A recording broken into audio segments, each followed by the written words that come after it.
bumpers and the bells, chasing that multi-ball magic, the stories that it tells.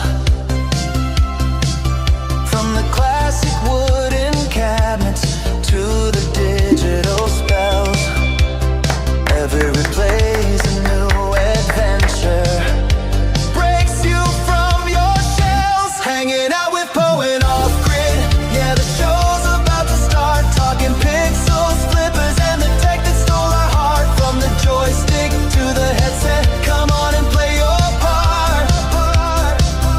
Hanging out with Poe and Offgrid, a brand new world to chart.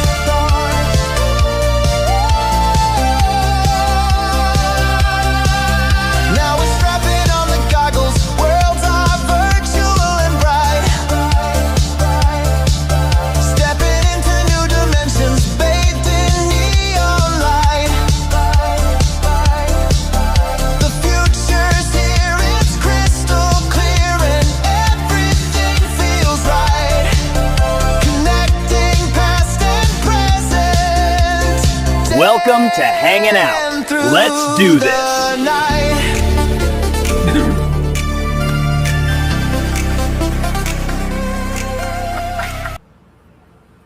Oh, here we are. Hey, welcome back. Right on time, 6 minutes late. Oh, how's it going, everybody? And special guest, Bears Fam Goomba is with us tonight. Bears How Fan you is doing? here. Hey, what's up, everybody? What's up? Oh, hey, Crispy. Crispy. Bear down, buddy. Bear down. Had to get that going right away. Oh, yeah. Yeah, so welcome to the show. Yeah, Yeah, great to have you on. I know we were talking Yeah. about it for a little bit, so so finally able to do this. Yeah. This has been in the talks for about a month, right? Because it was before Poe's boy came, and Poe was going to miss a couple weeks and all that. And so, but yeah, it finally came around. So glad to see you here. Yeah, thanks. Normally I'm working right now, but since I got back from out of town yesterday, I only worked a half shift today, so Nice. it worked out perfect. So, yeah. Yeah, I Excellent. got the unpleasant surprise of my vacation. Usually you have Sunday too, and my boss called Thursday and he's like, things are going crazy here. We got so much stuff going. I'm scheduling Sunday. And I'm like, you bastard. I just wanted that one more day to just lay around. But I had to go back this morning. So Yeah, that sucks, man. I'm sorry to hear that. Bart was telling me a little bit about that earlier before you jumped on. So. Yeah, it's rough. But coming off a vacation and then right into a long day like that, and the nice thing was I wasn't the only one that wasn't motivated when we got there, so that worked out well. It was a Sunday work day. Yeah. All right, let's run through the chat really quick and just say the hellos, because I see that you've already got some responses there, Bears fan. Oh, yeah. Looks like Polo was here early, hanging out with Kelly, Bart, and Poe. Kelly's just in the chat, but then he asked about our pizza that we had, but we did not have pizza. We had sloppy joes tonight. Nice. Then this guy jumped in the chat. I saw him pop up, so I sent him a message and said, hey, I'm already in the green room. Come on in. So he came in. Crispy's got Taco Bell night. Not a good idea. Not a bad idea. I don't know. What's that whole thing with the lettuce or something was causing some problems? I don't know. Pierre is here saying, hey, Bart, Poe, and Bears fan Goomba. Hey, what's up, Pierre? More hellos. Let's see. Crispy saying hello. Oh, here we go. Phil's here. Retro Bliss up, Gaming. Nice. Casey's here. Jason? Casey was trying to throw you under the bus, Bears fan, but he was here He was here early. I'm drinking these right now, but I can always bust out some whiskey if I need to, or some vodka. Right. Casey's making the rounds because he said hi to my chat also. Code Masur is here. Hello from Thanks, Georgia, USA. Hey, Code. Let's see. They're talking. Casey's talking to Phil, I guess, about some stuff. Hey, the Creeper's here. Hey, Creeper. What's up, Creep? Look at Poe's shirt. He was prepared. Yeah, there he Prepared goes. for the Creeper. Casey doing a bit of business. Hit the like button. Get MGG's mom on the show. Yeah.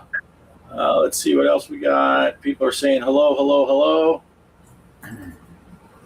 Crispy says he's going to play pinball on Tuesday. He's probably talking about our competition stuff going on. People saying hi to Creeper. How's it going? Greg's beating Crispy on one of the tables. That's good. Creeper was on live earlier today. Casey missed it. I was there for a short time. I was at work. I was at work, so I was only there for a short time. Man, I'm further back than I thought I was. Hey, Daniel's here from the UK and Europe. Hello, hello. Thanks for stopping in. Kelly's saying hi, Bears fan. Welcome, Bears, to the party. Casey's saying, if you like to poop and read stuff while you do, then Bears fan Guma has a few books for you. He does. That he does. Daniel says, thanks for letting me do the fun. And here we go. Crispy said, I knew that was coming. He knew you were going to show the Bears jersey. Yeah. I almost wore a hat too, but I was like, I'll play it easy on him. You know. Casey saying Phil posted a video. Make sure you watch it after this. He's going for a high score on Diner for Intellivision. Nice. Oh, I love Diner. Love Diner. Nice. Yeah, I saw. Did Casey go live playing Diner last night? I didn't see. I didn't get the notification. We went to bed early because we had to work this morning. I was just tired, but I saw the notification. So I think Casey went live and played some of that last night, and I missed it. So I got to watch that, and I got to watch Phil's. Yeah, let's see. Casey worked today too, but he wasn't voluntold. Don't eat the Taco Bell lettuce in some states. Oh yeah, there's that one. I want you guys to get MGG's mom on the show. That would be epic. It's tough to get her on because she's not YouTube friendly. She takes her top off every 5 minutes. Right. And she requires lots of bottled water and knee pads every time she comes on. It's expensive. It's expensive. Yeah. Megan's here. I'm just picking a random hi from Megan to Polo. It happened to be. Oh, here's her hey, everyone. I am such a professional at this doing the chat. Sometimes I don't see that someone's here until someone else says hi to them. So if I missed you guys, I'm sorry. Let's see. Polo's looking forward to me playing the new EM Plus tables. Yeah, I was gonna do them this weekend before work, and I just couldn't get out of bed in time and didn't play at all. So tomorrow I'll be recording a lot of pinball. The only thing she wants to get on is, well, you know what it is. And here you go. This is why you were showing your drinks earlier, right? What are you guys drinking? Yeah. I have my normal cherry Pepsi Zero. I have Gatorade here. I'm sorry, it's Powerade Island Burst. There you go. Nice. So, Poe, your boy went back on Monday, right? Monday, yeah, that sucked. That always does suck, But Yeah, he's Right. back. I think actually he might have returned to work today too. He does 12-hour shifts on the weekends. So, but we have a ton of fun. You know, we went different places. Antietam Battlefield down in Maryland, and the wife's pulling in now. I'm waiting for her to smash into the garage here. Had a lot of fun. We didn't get to the church arcade like I wanted to. Maybe next year when he comes back. But yeah, it was a ton of fun. Nice. And then you had a few days to rest before you had to go back to work a day early. All right. Yeah. When the boss called, I saw his name on the caller ID. I was gonna skip it, but I thought I better answer it. Otherwise, I'll probably just leave a voicemail and say, "Give me a call." And right. Yeah, it's like the old days when I was in the Navy and I had to live by the flight schedule and stuff. And before caller ID and all that stuff, the phone would ring. I always say, "Hey, if it's work, I'm not here." Because if they got a hold of you, you're going in. But if they, when I first started at the mill, we didn't have to give them our cell phone numbers because almost everybody had landline, or they all had landlines 21 years ago. But my boss, I remember when he saw I had a cell phone, he said, "I want that number." I said, "You're not getting it. You have my home phone. That's enough." Yeah. So, Bears fan, you had a pretty busy week too, right? You just got back home. Yeah, I was in Harrisburg all last week. My son had the Ninja World Championships, so like American Ninja Warrior. Nice. And so he was competing in 4 events. So so I was there for like a whole week, and then I just got back on Friday. But Poe, you were saying you went to Antietam. I took the kids to Gettysburg last week, and that was really cool. I've never thought I would ever do that, but I'm glad I did because it was a really cool experience. So yeah. That's the trip we did last year when my son came up. Which, being from Pittsburgh area, growing up, my dad used to take us there and different battles.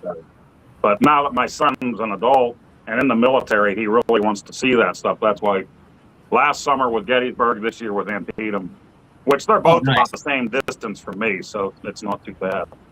Yeah. Very cool. Nice. Yeah. I didn't do a lot. I stayed here. I went to West Texas and no, I did a lot of this was a work around the house week for me. I completely redid Shelby's solar system over at her house on Monday, and then on Wednesday I started up, and Thursday I got as far as I could, and then tomorrow I'm going to finish building a shade roof over the trailer out here. And let me tell you, it wasn't full sun today all day, but it was sunny this afternoon. And when I got home, I came out here like always on Sunday night and turned the air conditioner on right away. It was only 92 in here instead of 100 plus. And I haven't even finished the shade roof. The back half of the trailer still gets in the sun in the afternoon. So I'm pretty stoked, and I think it's going to work out okay. Much better. It's 81 in here now. It's like I'm going to have to go get a jacket compared to normal summertime out here. But that's kind of what we did. And I was just winging it, and I'm trying to put stuff together and figure out how I can stand it up the easiest. I'm getting Kelly out here trying to lift stuff up, and so she gets it up over her head, so it's almost 1.5 feet off the ground, and then I can lift it the rest of the way. But in case you're not aware, Bears fan, Kelly's kind of little. My wife Kelly, she's a small one, but she takes short jokes very well. At least the ones that don't fly right over her head. Crispy says that's a cool creeper shirt, Poe. He needs a purple one. Casey likes your background today, Poe. Which you know what happened is I saved certain backgrounds for Restream. The last one that I had, I must have deleted from my phone. So when I went to set up tonight at the last second, it only had the stock one. I got to hurry up and pick something from my gallery. So, yeah, that's actually the thumbnail of my next video. So. Excellent. Well, I'm kind of reading that thing. I like your background today, Poe. It kind of insinuates he usually doesn't like your background. So your normal background suck balls, but I like it today. Let's see. Purple shirts. Crypto says, my kid asked for smash burger for dinner, and I thought they figured out my code name for your mom. That's hilarious. See, I don't pre-read this stuff. I see who's saying something, and then I just read it live. So I had no idea that mom joke was coming. That's excellent. Megan says hi to Bears fan. What's up, everybody? Yeah, we can't respond, can we, through Restream? No, you can't respond on the thing. You'd have to be in one of our channels and respond that way. Yeah, because everybody's saying hi, so I'll have to get on YouTube if I want to respond to anybody. So, yeah, let's see. Who else is here? Oh, Michael's here. Retro Gamer 1977. Just got to the hotel in good old Denver. nice. Yeah, you were just there. I was in the Springs, so yeah. Creep says, somehow the stream didn't start. I had to refresh the stream. Can you all start over again? Hanging out with Poe and Offgrid. Okay. That's as far back as we're going. Yeah, I'm going to use my phone like Casey's saying. Yeah. But no, Creep was saying earlier that the whole freaking Restream bot's driving him nuts. Yeah. So I would agree because it took me a while to figure out, why do I see this Restream and then quoting me and then my message? And it's like, I think it depends on I think it's the program, or it depends on what stream you're in. Yeah, it puts the chat in both my chat and Poe's. So okay. Otherwise the people that are on one can't see the other people's chats until it shows up on the screen over here. And sometimes that's got a pretty good delay. Yeah. But I mean, if the people, don't like it, I can turn that off. But I don't know. I think maybe Creep's not used to it. I wasn't used to it. It took me a little bit to get used to it. So right. Mike's Gaming Gala is here. Hey, Bears fan, I'll be back after dinner. So, which is pretty common. Mike shows up in the beginning because we start right at his dinner time. Yeah, Casey saying, use your phone. Let's see. Creep. All you missed was the 30-minute intro. No, that's Casey saying that too, Creep. Yeah. All right. Oh, there, I see you're chatting in there. The Intellivision Mantis is here. I can smell from here. Oh, yeah. Oh, yeah. Nice. There we go. The Mantis is here. So, well, since the Mantis is here, we can talk a little bit. Bears fan and I were talking before we went live a little bit. Like always, we talk about some of the best stuff for the show before and after the show. But you were talking a little bit about your intro into console gaming and stuff, and you just got it in Intellivision last year, right? Yeah, so I've told a few people this, but I never had an Intellivision as a kid. I had a hand-me-down Atari 2600, and then I also had ColecoVision. So I played that as a kid before I got the Nintendo, the NES. I didn't even know about 5200, 7800. Intellivision, my grandmother had that. So whenever we went over to her house, we would play Astra Smash, Blackjack, and Poker, and Night Stalker, Snafu. So fast forward, and then once I got Nintendo, then I'm just a Nintendo fanboy. I haven't had anything else. Like I haven't had PlayStation or Genesis or anything like that. But and then I've been following Chuck DJC for a few years, ever since the Amico things. I watch his podcasts and stuff like that. And then last year I got a Sears Video Arcade, so I can get Lumicode. I got it like a few months, and then they announced the Sprint. So I already had it modded and everything, and then the Sprint came out like 2 months after that. So I was like, that's why I don't have a Sprint yet, because I I put, I want to get some, some use out of my video arcade before I get a Sprint. So, so that's kind of in a nutshell. I was more of a Coleco kid and, Zaxxon and stuff like that. So. Oh, that's cool. Yeah. As a lot of people know, my first Atari was the 7800 Plus that I got on Black Friday. They had it for like, how long was that up, Poe? Like an hour. It was for $50, and it wasn't long at all. It wasn't long at all, and I happened to get lucky enough to. Well, you told me about it, right, Poe? You were like, "Hey, man, that thing's there." So that was my first Atari. But I guess which came first? Did I get that, or did I order the Sprint first? Because that might have been my first Atari product. Was the Intellivision. The Intellivision Sprint. But I think I got the 7800 Plus before I got the Sprint. Yeah. But I don't remember the exact timing for the order placement. But yeah, I did almost the same thing that Bear did. I had two of the Intellivision ones that I won in auction like 11 years ago from Top Goodwill. And I used those forever, but both of them had problems. So last year in the spring, I ordered an Intellivision 2 so that I wouldn't have any more problems. And then that fall, they announced the Sprint. Actually, Mike's Gaming Gala gave me an inside secret. He's like, there's something coming out Intellivision related, which we figured it must be something like the Plus, So I'm like, man, I just bought that Intellivision 2 also, but had to have the Sprint that way. I think it's really awesome thing and the way everybody's doing digital now and everything. But I need to catch up on some games. I know Bart got a lot of good deals, and I had to skip some of those sales recently. Yeah. I got a couple of games on the sales.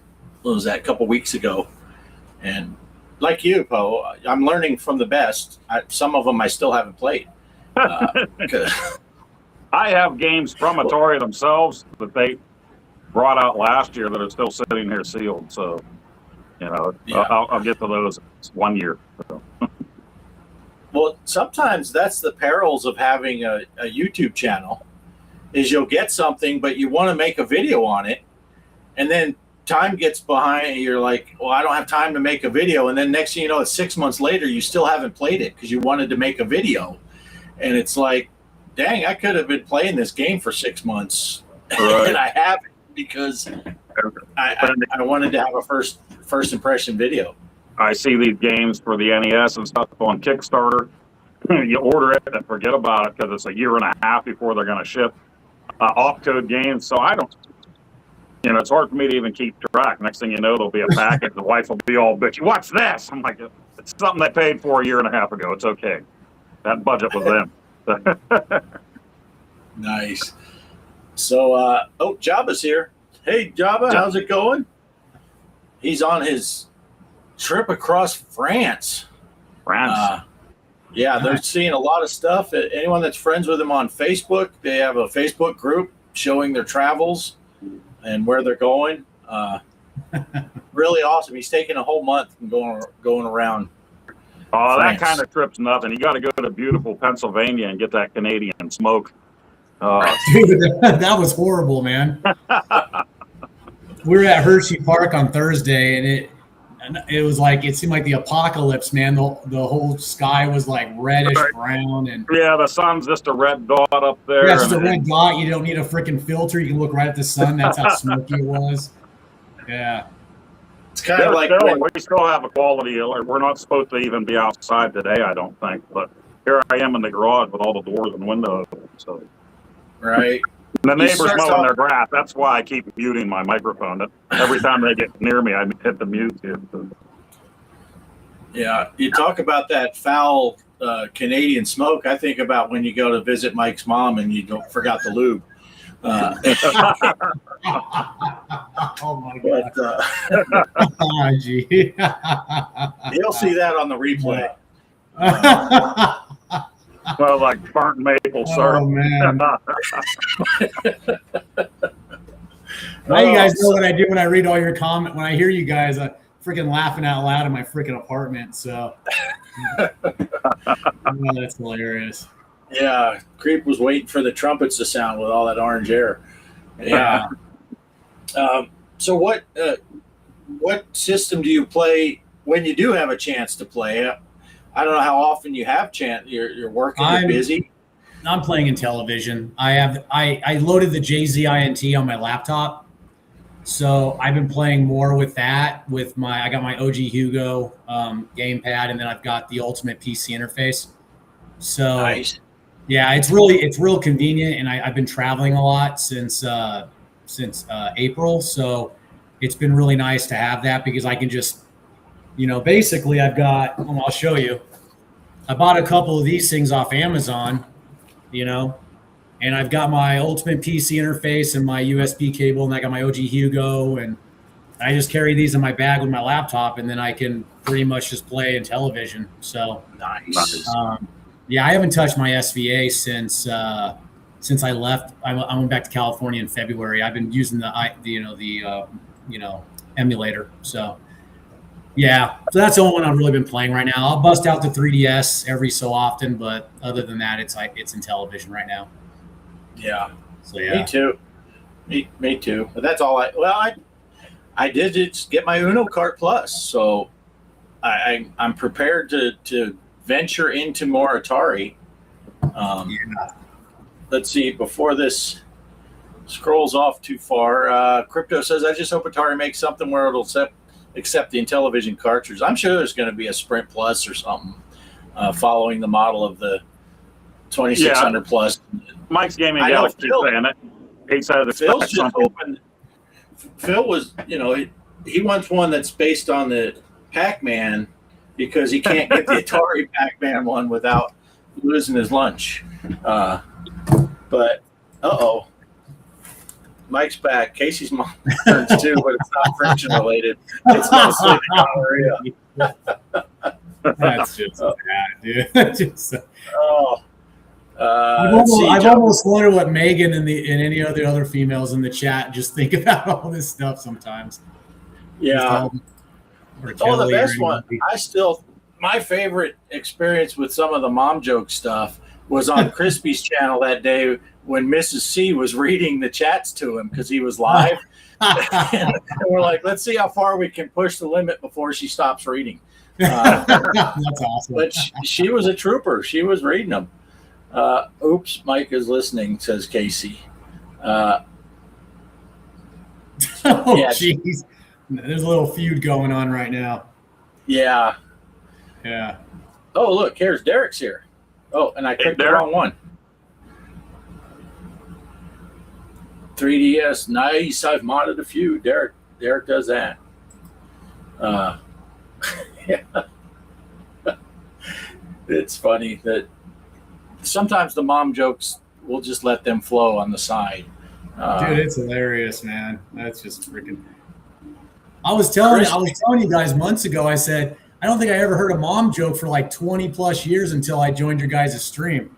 So yeah, it's amazing how much that took off. And like we always said, Phil started it all.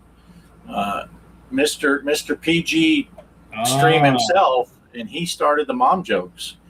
But I see. It's always the quiet ones, or the ones that you wouldn't think would do it, right? Yeah. I get a kick out of, on Monday night when we're watching Casey, sometime or another, something's going to be said, and then a mom joke has to be thrown out there. And then Casey will pause and say, now, for anyone who doesn't know, this is all in good fun. Nobody's getting, nobody's being mean. It's all just fun stuff. I have a buddy that I've known since I was probably 10 years old. So your mom jokes never stopped since that time till now. We still do it. And, we're the Eddie Haskells, too. We would go to their house. His mom would say hi, and I'm, oh, hello. And then as soon as she walked away, like, your mom wants the D. She wants it bad. Jeez. Oh, my gosh, man. So it just kind of, just stuck around. But we weren't using it on our show that often until Phil. Yeah. And I saw a hat there at Speedway that just said Slurpee on it. It was a pink hat, and I didn't have my phone with me. It was in the car. I was going to take a picture, put it on Discord and say, "Hey, your mom left her hat in my bedroom last night." I was going to say, so last week I was at this competition, right? And you got to remember, there's kids. There's like little kids, and it goes all the way up to adults. And so when you walk in, they have like the hoodies and the T-shirts, and then they have different prints that they can print on for you, like the World Championships 2026.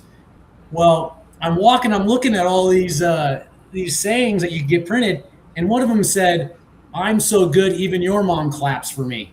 And I was like, "Holy crap!" Dude, I had to do a double take, and I was like, I couldn't believe they actually had that for a kid's shirt, because of the double meaning. I was like, "Oh my gosh, man!" Yeah, I just shook my head. It was just, I couldn't believe it. So Casey has a shirt like that. It says, "I'm so good, even your mom got the clap from me."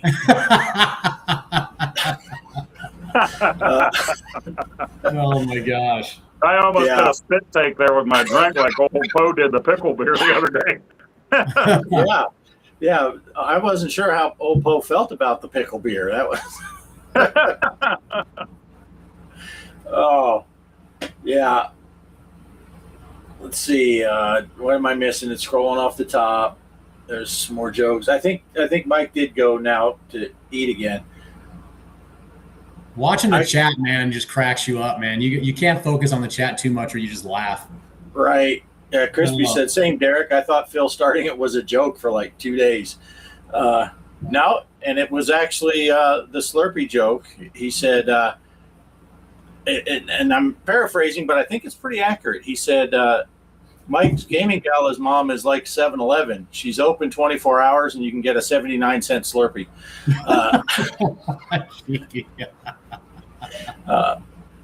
Yeah. Old man Poe picked up your video. I'm reading Creep's latest message. Oh my god! Oh my gosh! Nice. Jeez. Hey, Jeff is here. Go Game Go. Oh Good to see you. Man. Hey, what's up, Good Jeff? to see you.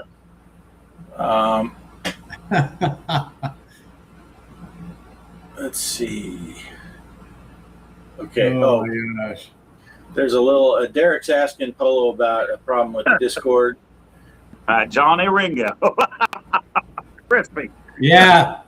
So about a month ago, I shaved off the goatee part because my son wanted me to keep the stash for the competition.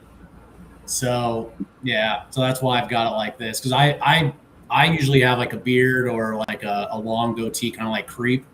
Not as long as his, but yeah. Yeah, I was going to shave off my mustache for another Lars video for G. Parker's channel there, but I know Mike's mom depends on the mustache ride every once in a while. So just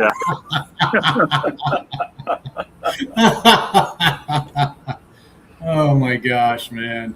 Oh, wait, Casey. I agree with Intel. Yeah. He's got business to attend to. If you love the Switch and Switch 2, then Game Go is the YouTuber for you. That is true. Jeff was live earlier. I stopped in there.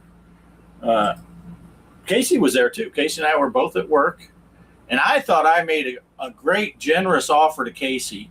We were both watching Jeff play, and while we're getting paid, and I said, "Why don't we just combine our two paychecks for today's pay, and we'll just split it down the middle and share the wealth?" But I don't think Casey's going to go for it, because I think he was making a little bit more money than me per hour on his on his double overtime day or something like that. And I'm on and I'm on holiday in pay. But let's see. So, do you have a favorite Intellivision game? What's your go-to Intellivision game? Like original or like a homebrew? Yes. How about one of each? What's your favorite original? I would say my favorite original. I'd say my favorite original is between Lock and Chase and Snafu, just because that reminds me of my grandmother. It has a lot of nostalgia.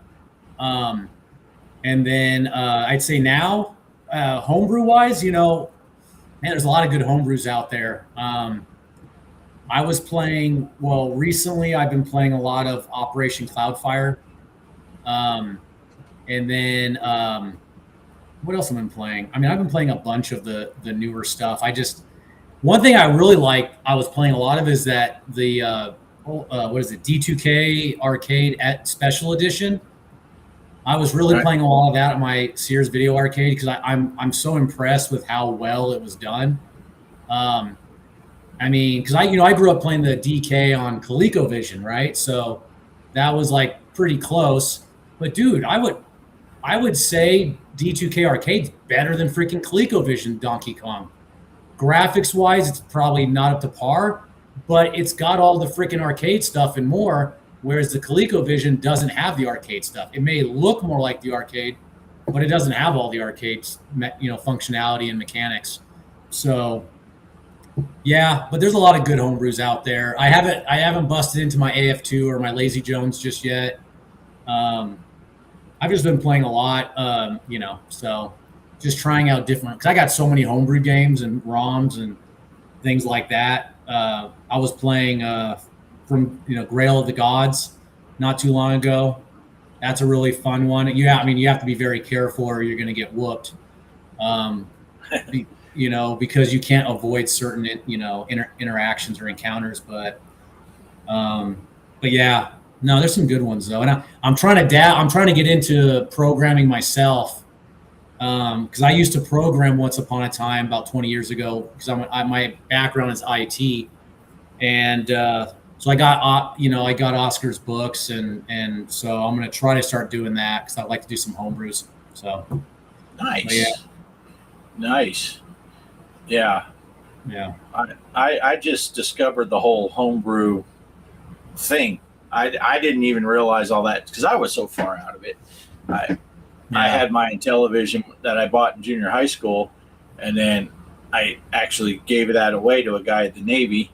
He borrowed it from me, and then I got out of the Navy, and I just didn't get it back from him and said, well, I'll let him have it. By then, my kids were graduating to NES and all that stuff, and then I didn't have it until I got the Sprint. I'd kind of been out of the whole console thing. Yeah. Kelly has a Switch. I'd play on the Switch sometimes, but and then every once in a while I'll play some of those old Nintendo games on the Switch. But yeah, I was really out of it and then I discovered this homebrew scene and found guys like Mike's Gaming Gala and stuff like that. And started learning about it, and it's like, wow, there's a lot of really cool stuff. And then when the Sprint happened, pretty much a lot of homebrew, not all of them, but it felt like anything I could find in ROM form, I'm buying it so I could play it on the Sprint, and just loving it. There's some amazing games out there. Yeah, I would say for anybody that's kind of starting now, and you guys know now, I went about it all the wrong way. Whenever I started collecting again, 15 years ago or so, I saw these homebrew games, and I'm like, well, I want to get the original library first, and then I'll go back and get these. And then when you go back to get them, they weren't available, especially when it was like cartridge only before they started doing digital. You couldn't get them, and if you did, you went on eBay and paid 3-4 times the price for the homebrew. So my suggestion is always go for the homebrew first. You can always get the original library. The commons are common for a reason. They're there. So yeah.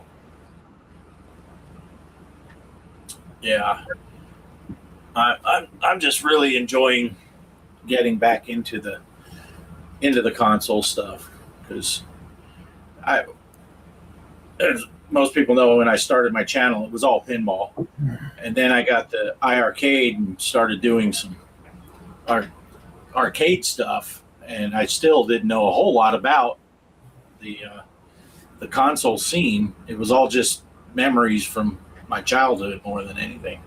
Right. So, but you were doing some emulation when I met you. We did play a challenge of toilet kids for right. the PC Engine against each other. We did do that. That's true. Yeah. So that's kind of when I started getting back into a little bit. Yeah, I had some. I never did put any of the console stuff on the arcade. I kept that arcade only. But then I have a Raspberry Pi that I can play a lot of stuff on. Right. And then, of course, the Sprint. It's always fun for me because at Christmas time, I like to buy Bart a game, a homebrew game, and look through them. And it's like during the year now, especially now, thinking about it, and what I maybe should have got you last year and I didn't. But I'm on Atari age now, looking at stuff and seeing stuff that I think that I would like to see you play on the channel. So I'm making a list, checking it twice. Christmas will be here soon. So. Yeah, it's always helpful. Poe knows a lot of stuff about a lot of that, especially the Atari stuff that I don't know anything about. And then, between guys like Casey and Chuck and Mike's Gaming Gala and all those, I have other sources where I'm learning so much about the newer stuff. But it's always fun I'll ask Poe about a game. Hey, what do you know about this? And he'll tell me, oh, that's pretty cool. You need this or that or whatever. But Jabba said here, I don't want that to scroll off. Poe, please send me a link to the multi-cart that works on the 2600 Plus. Oh, yes. Actually, I just had somebody from, where was it? I made that video there way early this year, and I just had a comment on it early this morning. It was somebody from another country. Luckily, YouTube has the translate, and they said, where can I get this? So I actually sent them the link to overseas, since they're overseas, instead of Retro Game Boys. I'm sure it's going to be cheaper for them to get it that way than from Retro Game Boys here in the U.S. Yeah, because I think I paid twice what you paid for it, but you had to pay higher shipping than I did. But I think I still paid quite a bit more, even with your shipping. So Jabba should be able to avoid that problem all around and just buy it at the cheaper price and not have to have the huge shipping cost. So that's cool. Let's see. And you're going to want that if you don't have the cartridges or no emulator, because we'll be getting back to the challenges, and we're going to slam you with a bunch of 2600 games for the first challenge that we come back with. So five Atari 2600 games will be on that. A bigger new format for that. Do you have a way, Bears fan? Do you have a way to play 2600 games?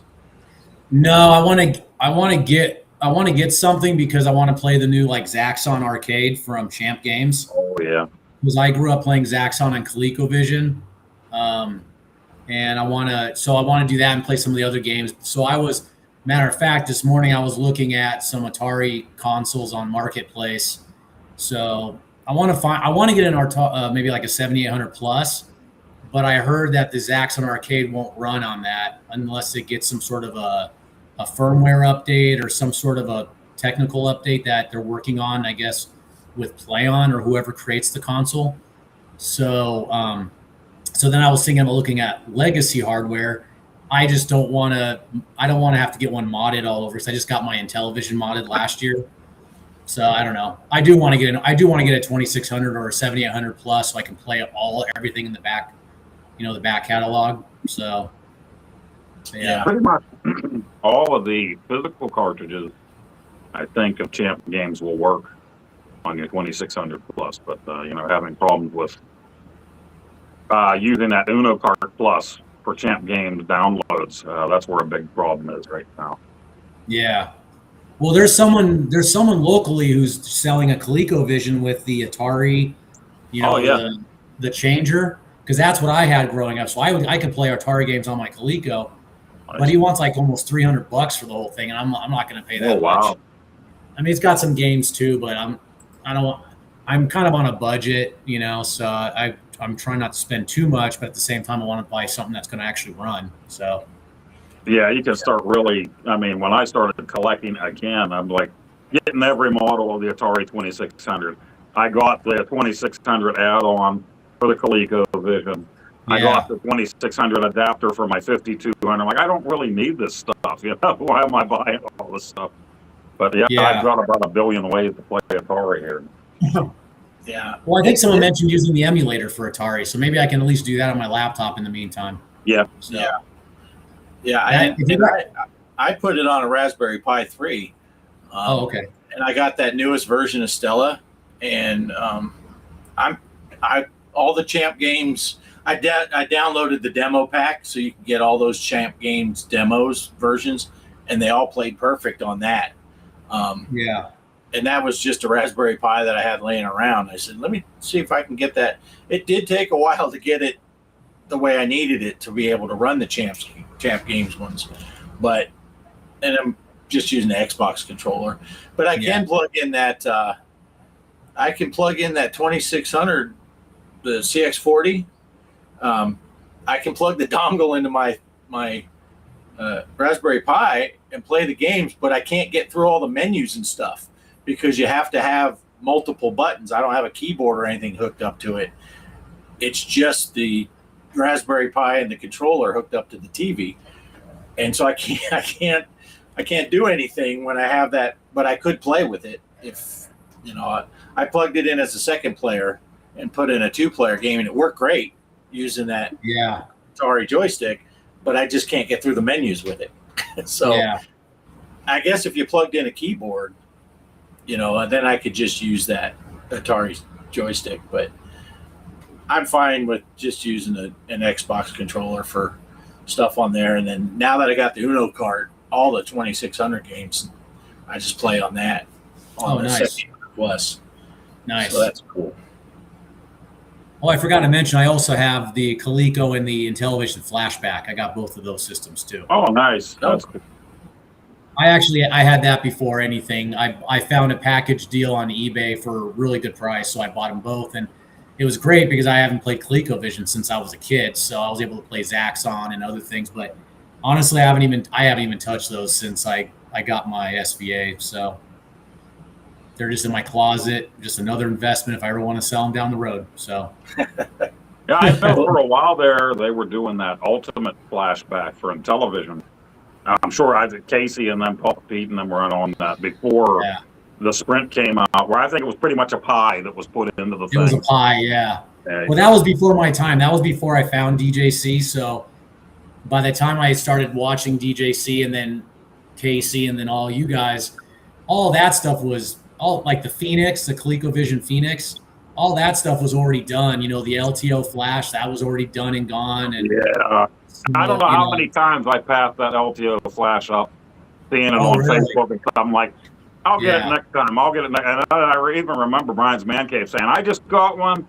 You should hurry up and grab it. It's going to be gone. I'm like, no, it won't. It'll be there. And luckily, I did jump in on the Phoenix in time. So I have one of those. Oh, you did? Oh, that's cool. Yeah.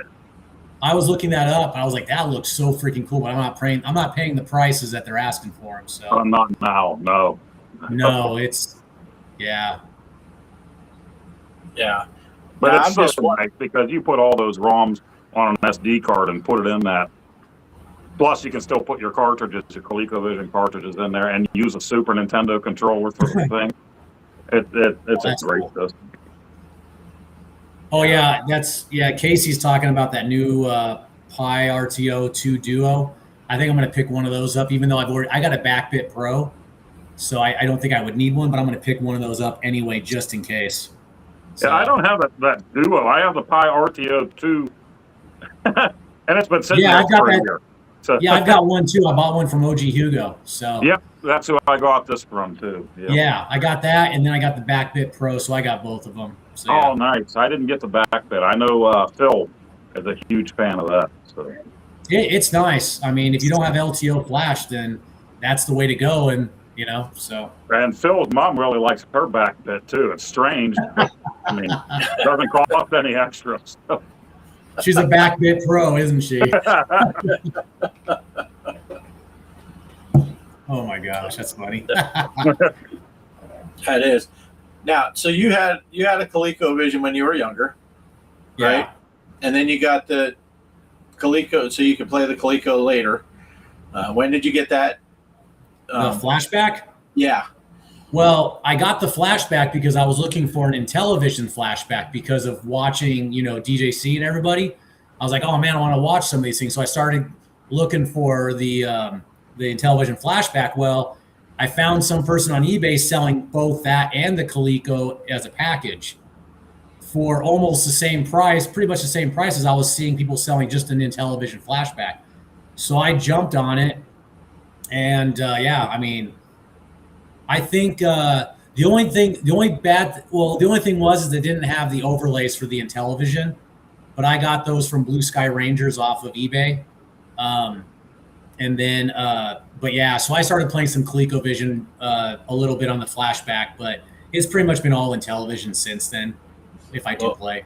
So yeah, I'm just wondering if it's only an Intellivision phenomenon, or if you had the same thing happen. I noticed, because I had my Intellivision when I was a kid. Now I just got the Sprint last year, and I noticed that a lot of those games are much harder now.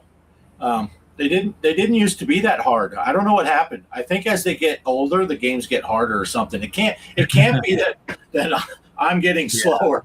But some of my favorite games that I used to whip through and just play until I just had to quit, I'm like, now it's a 5-minute game and I'm done because I'm dead. Yeah, I'm telling you, man. I go back to things like Metroid, Castlevania 2.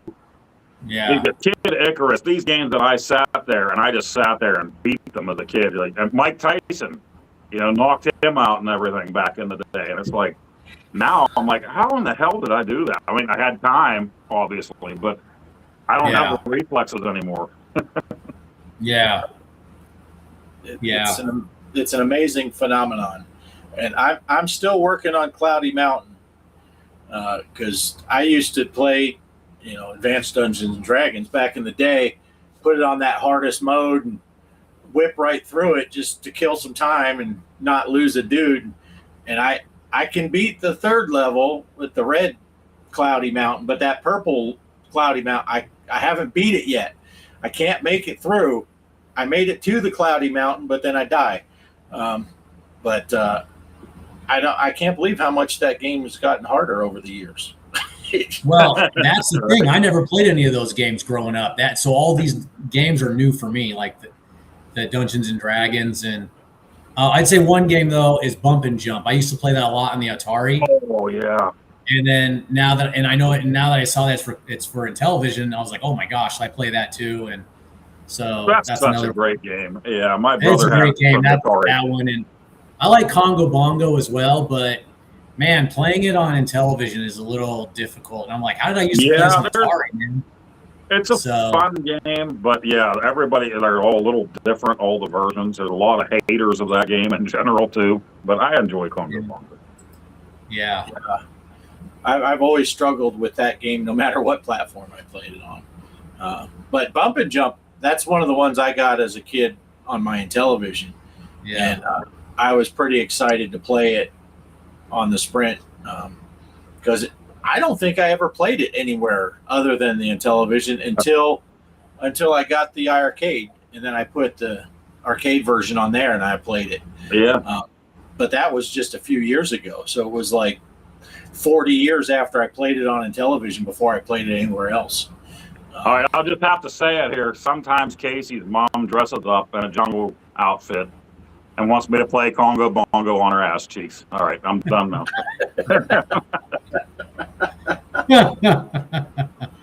Oh my goodness. Michael says, I have Advanced Dungeons and Dragons on the television. I've not played it yet, though. I'll have to look up the instruction manual and stream it. Yeah, it's fairly straightforward. One thing I do like with the Sprint, you can put that in, all the JZAINT. You can put that keyboard hack on there so that you can be running and shoot. You don't have to let off the disc to shoot the different directions and stuff, and that helps. But yeah, there's not a whole lot.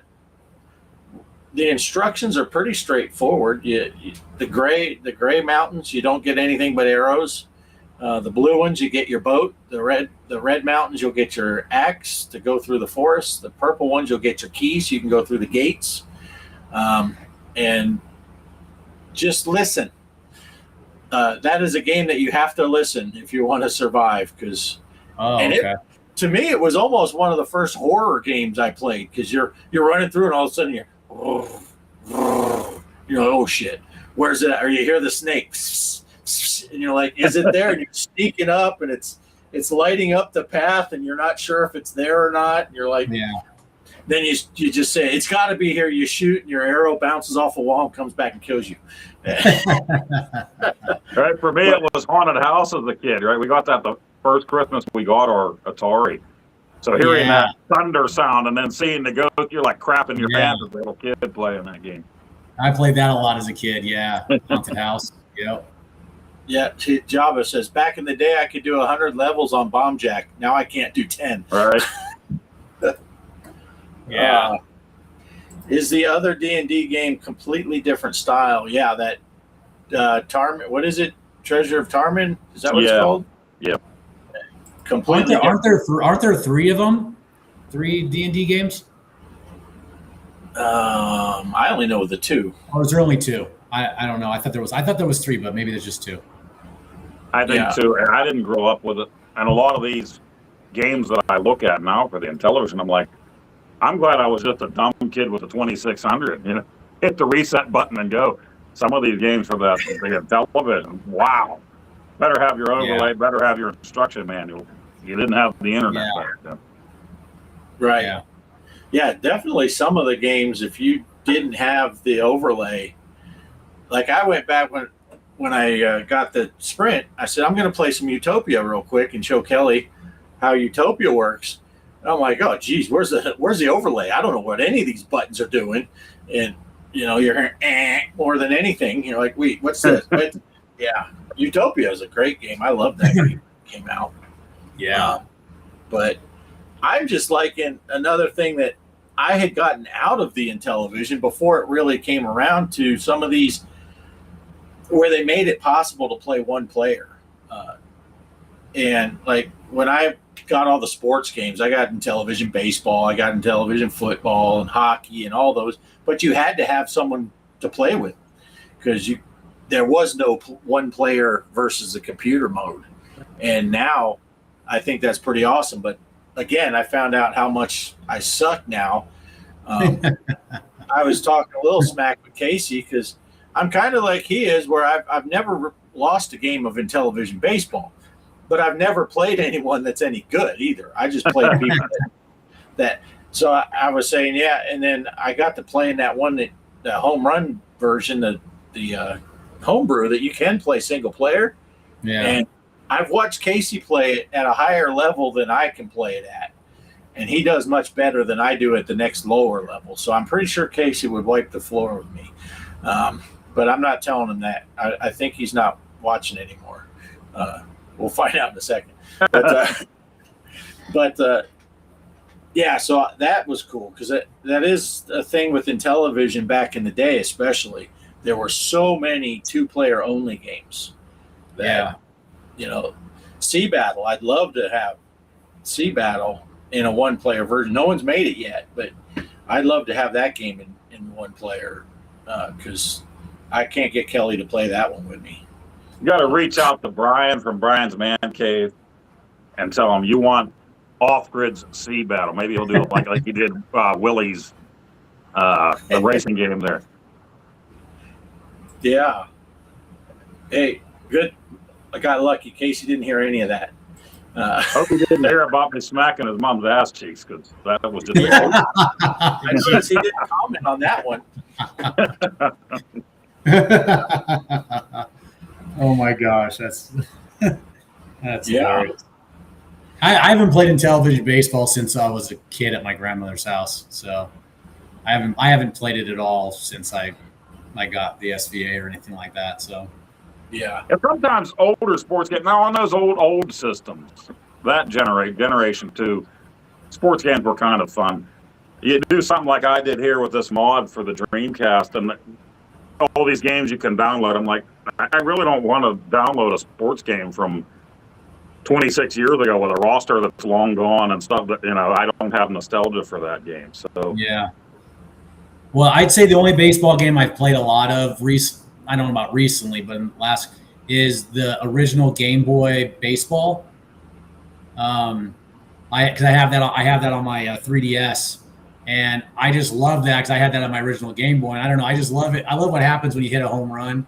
So it's kind of like it's a pretty it's not a hard game, but that's probably the only baseball game I've played a lot of. Yeah, there are certain things, like as a kid, I wasn't into golf at all, but I remember going to Kmart with my pay route money, and they had Nintendo Golf there, and I'm like, I couldn't think of what to get. I bought it, and I ended up loving that game. Still love that game. Yeah. I got a lot of those 8-bit games on my 3DS, like Balloon Fight, which was one of my favorites. Oh, Balloon Fight is great. We did a challenge on that. Oh, you did? Oh, that's I really wish that they would make a newer Balloon Fight, right? But keep it more retro, like the original, not like with these updated, graphics where it's real kiddie. I like the pixel. I like the old style. Yeah, so. Balloon Fight and Joust, but everybody compares the two. But I love those.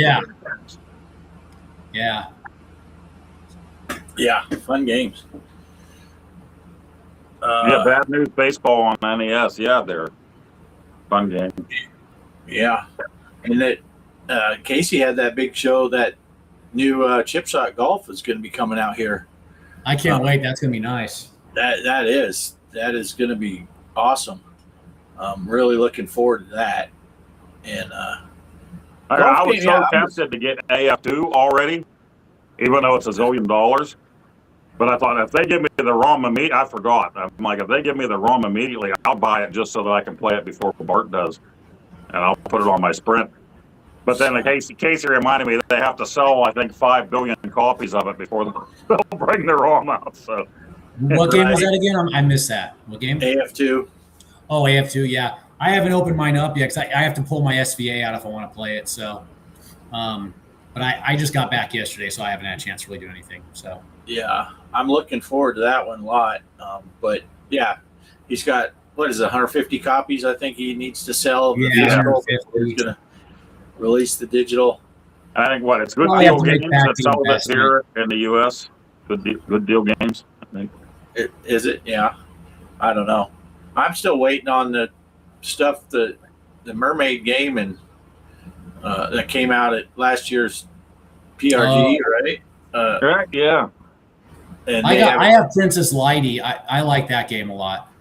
Yeah, they still haven't hit the ROMs, and I don't have a way to play the cartridges. So, so do you have an order in for that, and you're just waiting for them? No, they haven't even put anything for the ROMs. You can't even. Okay. That I'm aware of, but. Okay. Yeah. So, and I don't have room for. I'm sure you've seen us talking about it before. Kelly and I live in a tiny house. I don't have room for a big collection of stuff, so I'm kind of. ROMs are where it's at. It's perfect for me because, I mean, my arcade room here is a 6x12 trailer. Oh, nice. And I managed to cram the iArcade, 3 arcade 1-ups, my home built pinball machine, and then I got my driving stuff is over here, and my flight sim stuff is over here, and all crammed into this little space. Yeah. I have one shelf that I'm putting some of my Atari games and Intellivision games that I have physical copies of, but I don't really have a way to play the Intellivision physical copies. But I almost bought a few months ago. I almost bought a Wizard of War arcade cabinet, and I had the deal set up. I was going to pick it up when I got back from California in May, and I almost did it, but I just decided, you know what? I should probably be more responsible with my money than going and buying an arcade cabinet because I only had space for it in my apartment barely. So, yeah, so I passed on it, but I play it on Intellivision. I love that game too. So, yeah, that's a great game. It's a great game, and I didn't really play it as a kid. I was introduced to it through Intellivision. So yeah, I didn't play much of it as a kid either, and I think when I really got reintroduced to it is when they had the Wizard of Walls. Oh yeah, for the iArcade, the modernized version of it. Oh really? And I got to play in that, and then I went back and started playing Wizard of War, and I even got Kelly to play a couple times with me, and we play the 2-player mode. And it's a fun game. It gets crazy. it is a fun game. And but yeah, that arcade turned out to be such a great thing because although it looked like Poe got in it right the wrong time because he bought his and then the company went under, but then like within a month they had all the hacks and you could install everything to it. And and then Glenn's deck, that just one button game changer. Push the button and you switch from a 4-way to an 8-way joystick. Just so brilliant. You're playing Donkey Kong or something like that, and then you want to play something that needs an 8-way. You just push the button, you hear the little, then it switches and now it's an 8-way stick. So just so awesome. Oh, that's pretty cool. Yeah, love Wizard of War and Intellivision. Yeah, it's a great. DJC's been talking about building an arcade cabinet for his Intellivision. If he ever does that, man, they got some great games that would be perfect for an arcade. I'll be right back. I hear the neighbors screaming for their dog, and he just came running into me. He said, I don't want to go back to the neighbor. This is Coco, the neighbor's dog. Yeah. I return him at least twice a week, so I'll be right back. Okay. All right. Well, that's hilarious. Hey, see you later, Jabba's. Yeah, Jabba's taking off. Going on 2 a.m. All right. We'll see you, Jabba. I'm scared to look at Jabba's scores on the pinball tournaments. I was going to say, Bart, I remember you talking about your homemade pinball cabinet. That'd be cool to see it. Do you have a video where you show it off at all? Not really. That's the wrong way. Yeah, it's super basic. Yeah. It's just, I had everything I needed for it except the plywood. Just laying around when we got here to Texas. So I said, and I'm just using a 32-inch 1080p TV for the screen, which we had sitting there, but we weren't using. And then I have a 4.3 backglass monitor up there. Yeah, because I heard you talking about that, yeah. And that I had in a multicade that I had home-built main machine that I didn't need anymore because I got the arcade. And I just had the parts laying around. And I bought a button set that came with a new encoder. And I just slapped the thing together. That's awesome, man. The same PC, I got my video card on my PC has 4 outputs. So I got screen 1, screen 2. Well, you can see the edge of screen 3. Okay. And then the screen that I'm watching us on is screen 4, which I use only for the shows, my live streams, and for Flight Sim. Okay. But yeah, I literally, when I'm driving games, I'm sitting here, and when I'm flying, I just twist, and I have that stuff all permanently mounted, and the pedals and all that stuff, so I don't have to break things down. So for a little tiny trailer, it's pretty well packed. I'm impressed, man. I don't know anything about that kind of stuff, but I see some of your guys' setups, and that's freaking sweet. I know nothing about arcade cabinets or building them or anything like that, so that's really cool. Yeah. And like I said, I got the arcade, and you used to, you could buy ROMs for it, and you could get certain things. And then the company went bankrupt and shut down, and there was a guy that had already made a mod chip that you could put onto the motherboard, but he wasn't releasing it because of respect for the company. And as soon as the company went under, he talked to the owners and said, "Hey, are you going to throw a fit if I release this?" And they're like, "No, we're done anyway." So I think it was like, what, $20, Poe, to get that encoder chip? And it all happened at just the right time. I got the cabinet like really cheap because they were doing a sale. Everybody said this sale is because they're going bankrupt. And the company was like, "No, we're not. No, we're not." So I don't care. I got it for cheap. We were disappointed for like 5 seconds that we weren't going to be able to buy games for it anymore. But you were really limited. I mean, the games that they sold for it, really limited. You didn't have all the greats on there. So, yeah, this guy really opened the thing up. Yeah, and then like we said, he made the new deck for it. But even with the old deck, it was a great machine. Yeah. And it's built very well, and it's a multi-cage. Well, every so time I it's play awesome. something, like my nephew has that Legends Ultimate, the big cabinet. And I was playing some stuff on there, and it was just like, man, we got that gate switcher for the joysticks for our iArcade so much better than even playing that cabinet that he had. Yeah. I don't even know. I've heard of the iArcade, but I got to Google it because I'm not exactly sure what it is. So Yeah, it's just a multi-cade cabinet that they built and put out, but it's very well built. I don't know if you played on any of the arcade one-up cabinets. no, I've seen videos on those. I heard they got cheap or something. So Yeah, they're decent for what they are. They ended up being way too much money, in my opinion. All of mine I got on sale. I got that Simpsons 4-player. I got that for $110. wow. And then right after, kind of like with the arcade, right after I got that, someone put out a soft mod, so I have the Ninja Turtles games on there too.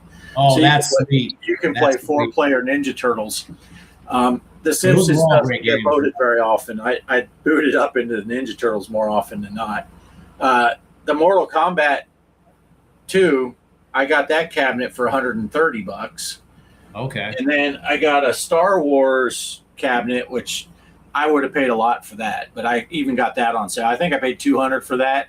Yeah. But I wanted that because of the yoke and all that stuff, and it's Star Wars, and I'm in that era. Definitely, I saw the original Star Wars in the theaters, and Me so too. I've been a fan ever since. They need to do a Smash TV and Total Carnage cabinet. That would be sweet. Yeah, Those were good. Those were great games. yeah. Love And the TV. iArcade, it comes with a 2-player configuration. Oh, But you nice. can play those Robotron Smash. You can play all the 2-player joystick or Yeah. 2 joystick games. Yeah.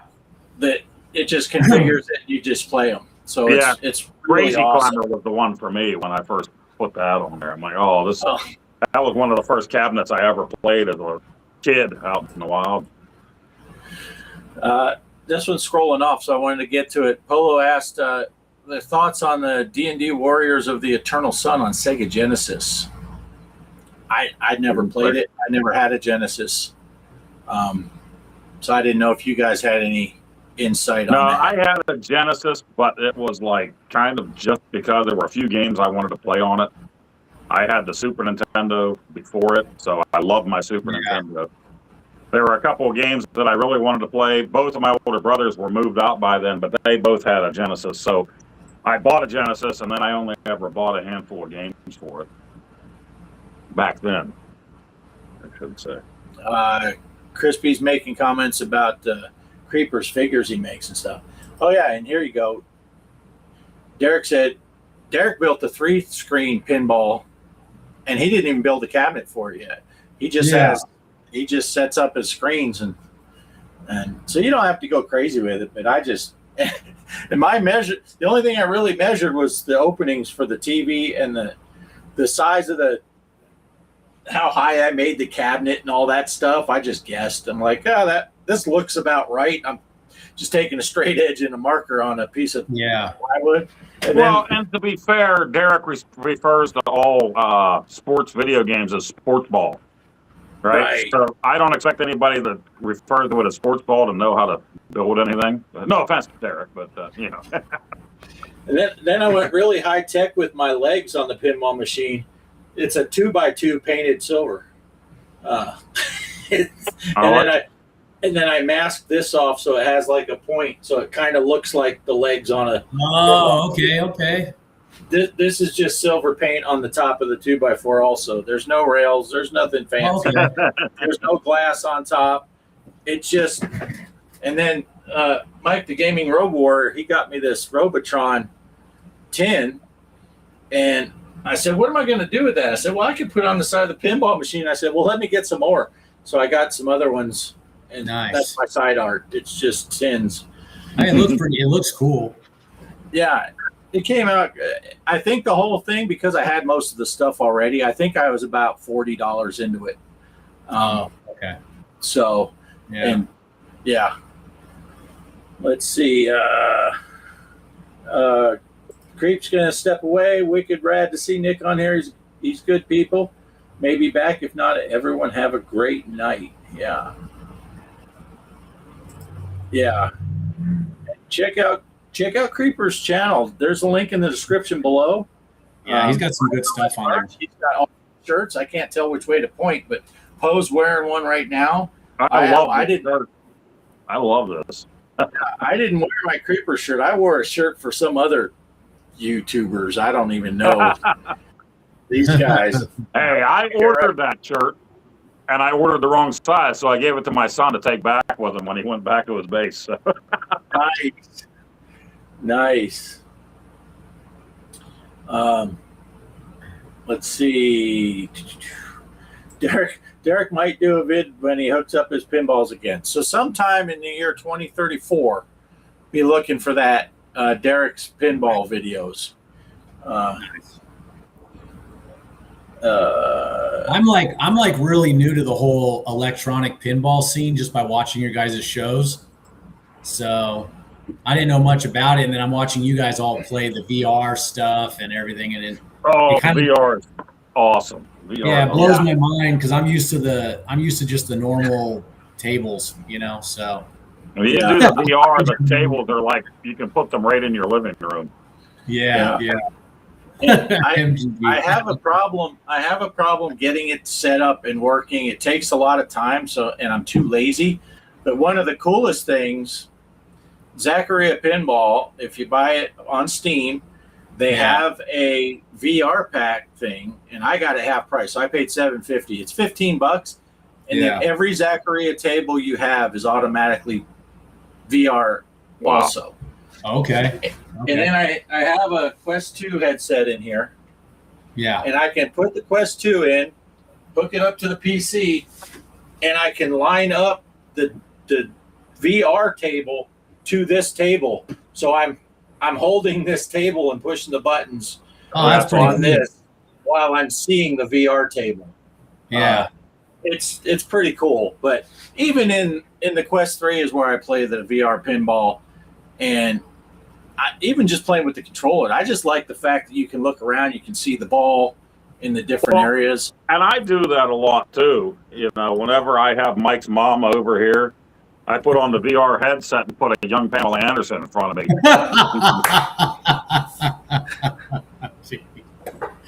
Oh my gosh, that's what was that movie they had with Bruce Willis? It was called Surrogates. Did you ever see that movie? Yeah.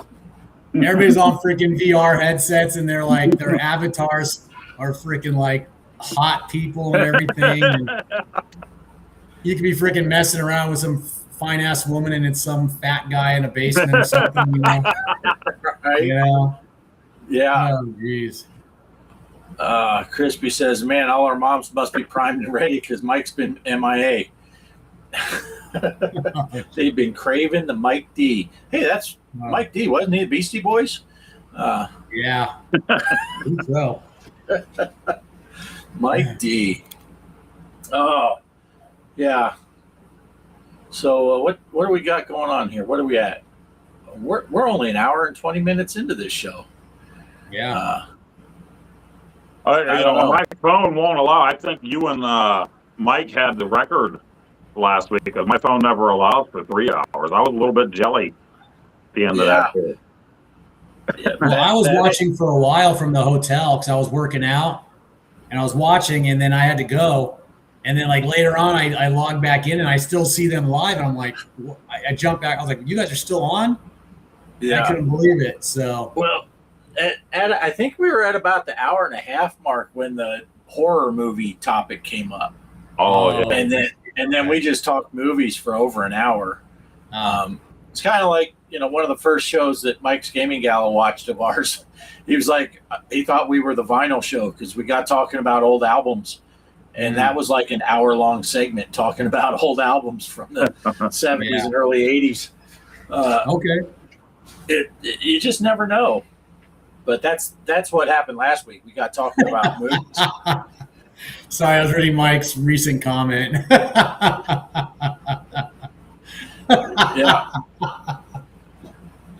Oh my gosh. I don't know how you guys come up with these things so quick. I'm not that quick, man. Oh my gosh. Junior high was brutal. That's all I'll say. It was brutal. Right. You didn't play along I and you bet. had crushed feelings, right? Yeah, I bet, man. You had to have leather skin, and you were gone. Yeah. And sometimes, especially with Mike there, sometimes you gotta try to preempt him. Like the last time I went to my mom's house to visit, before he could even say anything, I said, "Well, I just made it to my mom's house. I'm glad I didn't see Mike's car in the driveway." Of course, he followed up with, "Yeah, I just left." Yeah, if you see the Jurassic Park Jeep there, you know Mom's laying down for a nap. I think one of the other funny ones was, again, with Crispy. Mike made a mom joke about Crispy's mom, and he's like, "My mom's here." Yeah. Turn down the volume. She might hear it. Yeah, movies, the hours-long segment maker. Oh, that's Yeah. Oh, my gosh. I think Mike was prepared. Mike, the Gaming Road Warrior, he was prepared for such an event to where we'd run out of stuff to say, because he told me before in the green room. He said, "Yeah, and I do have a horror movie topic that I wanted to talk a little bit about." And yeah, there's Mike. I just left. But Well, yeah. I don't really watch horror movies too much, so I would definitely not be a big topic talker on that one. So no, you're not a No, horror I guy. don't watch a lot of the newer ones either. Like, of course, the No. classic Friday the 13th, Halloween, and Nightmare on Elm Street. I watched those. yeah, I watched those as like kid and teenager, but I Right. don't see any of the new stuff. It's just not my genre that I like to watch. I'm more of a comedy person or action. So I like to laugh, man. I like to go see a really good, funny movie. So Yeah. Well, there you go. You just got to watch like Shaun of the Dead, and then you get the That's both. one. Shaun of the Dead is a go-to. Step Brothers. Anytime it comes on TV, Yeah. if I'm walking past, I got to stop and watch those. Wedding Crashers. Yeah. My favorite of all time, and I've got 2 DVDs of it, is Galaxy Quest. Oh yeah. So, That's yeah. a great movie. yeah. Yeah. I would say anything Never Monty give up, Python. never surrender. So there you go. Right. And if you got a good, especially a good 4K version, you can really see Sigourney Weaver's mouth when she says "fuck this," but the audio comes out "screw this," because they couldn't get away with it. But, Oh, really? Okay. Yeah, okay. when they're going to go through the chompers. Yeah. Yeah, I never noticed that. Okay. Yeah, watch her mouth. She clearly said "fuck this," but they cut it and overdubbed her saying "screw this." Yeah. That's one of my all-time favorite. I mean, like I said, I think I ordered one copy off of Amazon Amazon, and then I was at Goodwill one day looking at DVDs, and I found another one, so I just picked it up. I don't need 2 copies of it, but I just like the movie that much. So. Yeah. It's a great movie. Oh yeah. I like Kelly and I have watched quite a few people do reaction videos to it. Oh, okay. That's always the first time they see the oh man, now I can't think of what they're called, the alien guys. And Oh yeah. You are our only hope. It's so hilarious. Yeah. But, Mum's the word. Mum. Looking for his shoe. Yeah, that's a great movie. Yeah, anything Mel Brooks and Monty Python are right up there for me. And Peter Sellers. Oh yeah. Yeah, Peter Monty Sellers. Python. Well, they're making was it Spaceballs 2? Yeah. Gotta see it. And I'm not. Since my son left, I don't go see movies until he's here on leave. So, but I've already watched 3 movies, 2 at the drive-in, 1 at the theater this year. That's like a record for the longest time. I'm usually about one new movie a year for me. So, yeah, Kelly and I have got back into the habit of, we go to El Paso about once a month, do some shopping and stuff like that. So lately we've been going and picking up watching a movie while we're there. And Spaceballs 2 is good. I'm waiting for Blazing Saddles 2 to come out. Of course, with all the editing now, it'll be a 5-minute short film. And It'll be plus, half Mel the Brooks opening. is about 500 now. I don't know how many more movies he has in him. Right. Yeah. Spaceballs, the T-shirt. Yeah. And of course, a lot of us in these, we end up being Spaceballs, the mom joke. We get a lot of the Jay and Silent Bob movies references, and we talked about quite a bit of that last week too. Some of the Jay and Silent Bob stuff, and Mallrats, and all those. Well, there was a discussion. Where was that at? Where we were talking about that Mallrats versus Dogma versus. Oh yeah. That was just the other night, right? What was it, last night? The other night. Was it Crispy? I forget. Mrs. Crispy? Was it? I don't know where it was, but we got to talking about it, and I threw up a bunch. I loved those movies. That one I stumbled on the views. Oh, it was during Mike's stream. The Gaming Road Warrior. Yeah, when he was playing that what's it called? The Don't Sleep with the Fishes. Don't Sleep with the Fishes. Yeah.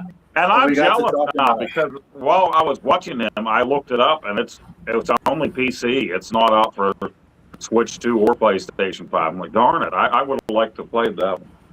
Yeah, that's a neat little game. But yeah, during history, we got to talking for about 20 minutes or so about the Viewisk universe and all those Jay and Silent Bob movies. But I think Crispy was saying Mallrats is his favorite of the series. Are you a fan of the Jay and Silent Bob movies, Bears fan? I've never seen any of them. Really? Yeah, and I've been told that that's probably an anathema, but yeah, I can't say I've ever had the opportunity to see one, but I've never really thought about seeing one. It's not really on my mind. So, but I heard there's a lot of good ones. So, yeah, they're.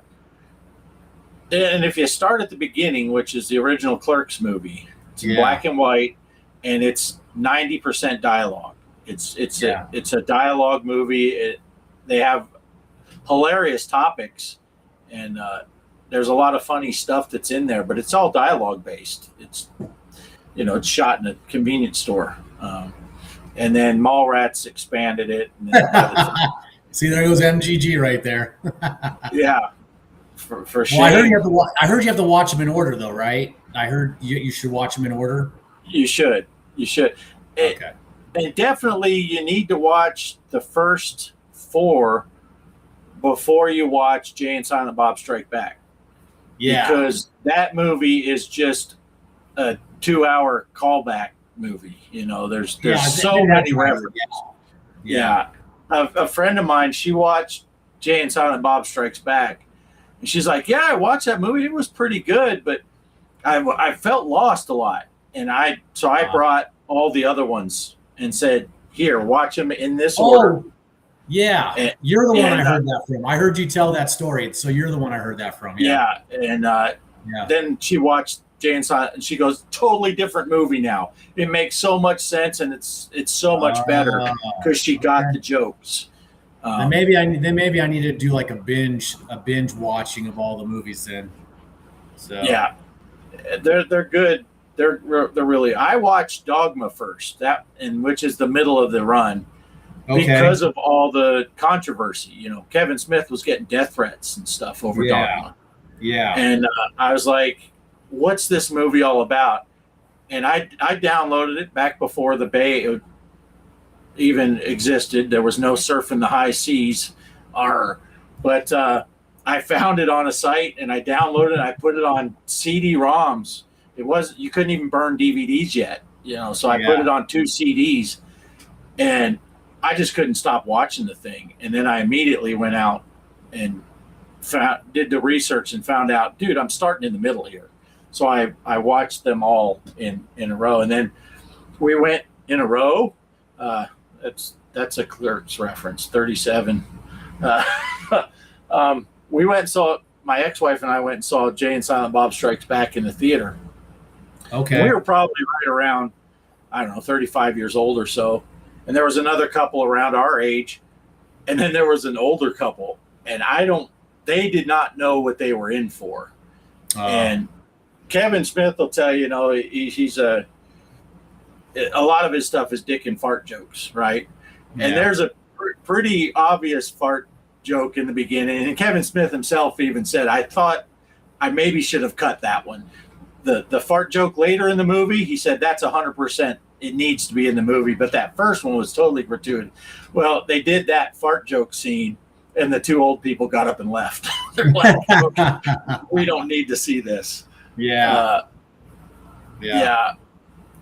Crispy says, I've seen them live in many forms, like 12 times. I smoked a cigarette with Jason Mewes behind the venue. Nice. The love runs deeper here. Like I'm a super fan of View Askew. Yeah, me too. Mike's Gaming Gal said he was the same. Dogma first. We'll forgive you for not seeing them if you send us your books. Hey, Mikey. Look at this. Yeah. I have yet to see anyone other than that older couple but I've yet to see anyone that watched them and didn't think they were funny. A lot of good quotes in there. Funny little story with Dogma. The first couple of movies, Jason Mewes, he was stoned all the time. He was on drugs and stuff.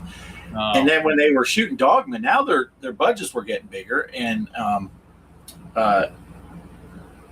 oh my gosh, I hate it when names leave your head when you start the sentence. Played Snape. Die Hard. What the heck's his name? Oh, Alan Rickman. Alan Rickman was in Galaxy Quest. Yeah. He found out that Alan Rickman was going to be in the film, and he told Kevin Smith, he's like, the dude from Die Hard? And he's like, yeah. He said Mewes took the script home and he learned everybody's lines, not just his own. He memorized the entire script because he didn't want to fuck up while Alan Rickman, the dude from Die Hard, was on set. Yeah. But yeah, my ex-wife didn't like them. That should have been a red flag for same, but not necessarily. I don't know if my ex even knew that they existed, even though I watched them all. For me, it was the Monty Python movies. My ex just didn't understand why me and my sons were laughing so hard at the Holy Grail for the 72nd time. She's why are you guys even laughing? And we're like, she's like, the scene is over. We're already laughing at the next scene. Just wait. But it should have been a sign, and it kind of was, because then I met Kelly. And I'd be talking about all these old movies and horror movies and stuff like that. And she was just on top of all that stuff. I'm like, wait, chicks can like this stuff? What's up with that? But yeah, it's amazing. So let's see. Michael said, I have the Green Arrow series that Kevin Smith wrote for DC Comics back in the day. Oh, nice. Yeah.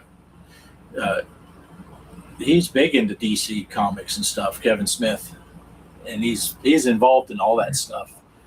And what's that Canadian show? Mike would know that Jay and Silent Bob were actually on that big Canadian teen show. What was that called? Poe, do you remember? I don't know. Mike probably, man. Degrassi. Oh, Degrassi and Degrassi Junior High. My wife grew up watching those because they had one of those giant satellite dishes out on her farm. So she knew all the shows that I've never seen before. Yeah, Jay and Silent Bob were on an episode of that. I didn't even know that. Yeah. Oh, she was so pissed at me. This is like totally something different, but they had a special called School's Out, Degrassi, and it's when they graduated. And the one guy's drunk driving and he kills somebody, and one of the main characters, all this stuff happened. She had this VHS tape she recorded 900 years ago. And one day in the 90s, I recorded something over that tape. And I've never heard the end of it because they never made it available to buy, So Oh, I still hear wow. about it to this day. Wow. Get with. Let me know what it was at the end, or send it to me in text, and I'll do some research. It's got to be out there somewhere on the seas, But I'm right? sure by now it is. Yeah. Arr. Oh, Degrassi. Watched that decades ago. Yeah, it was decades ago. Everything we talk about is decades ago, isn't it? What was the name of the band on there? The Zips.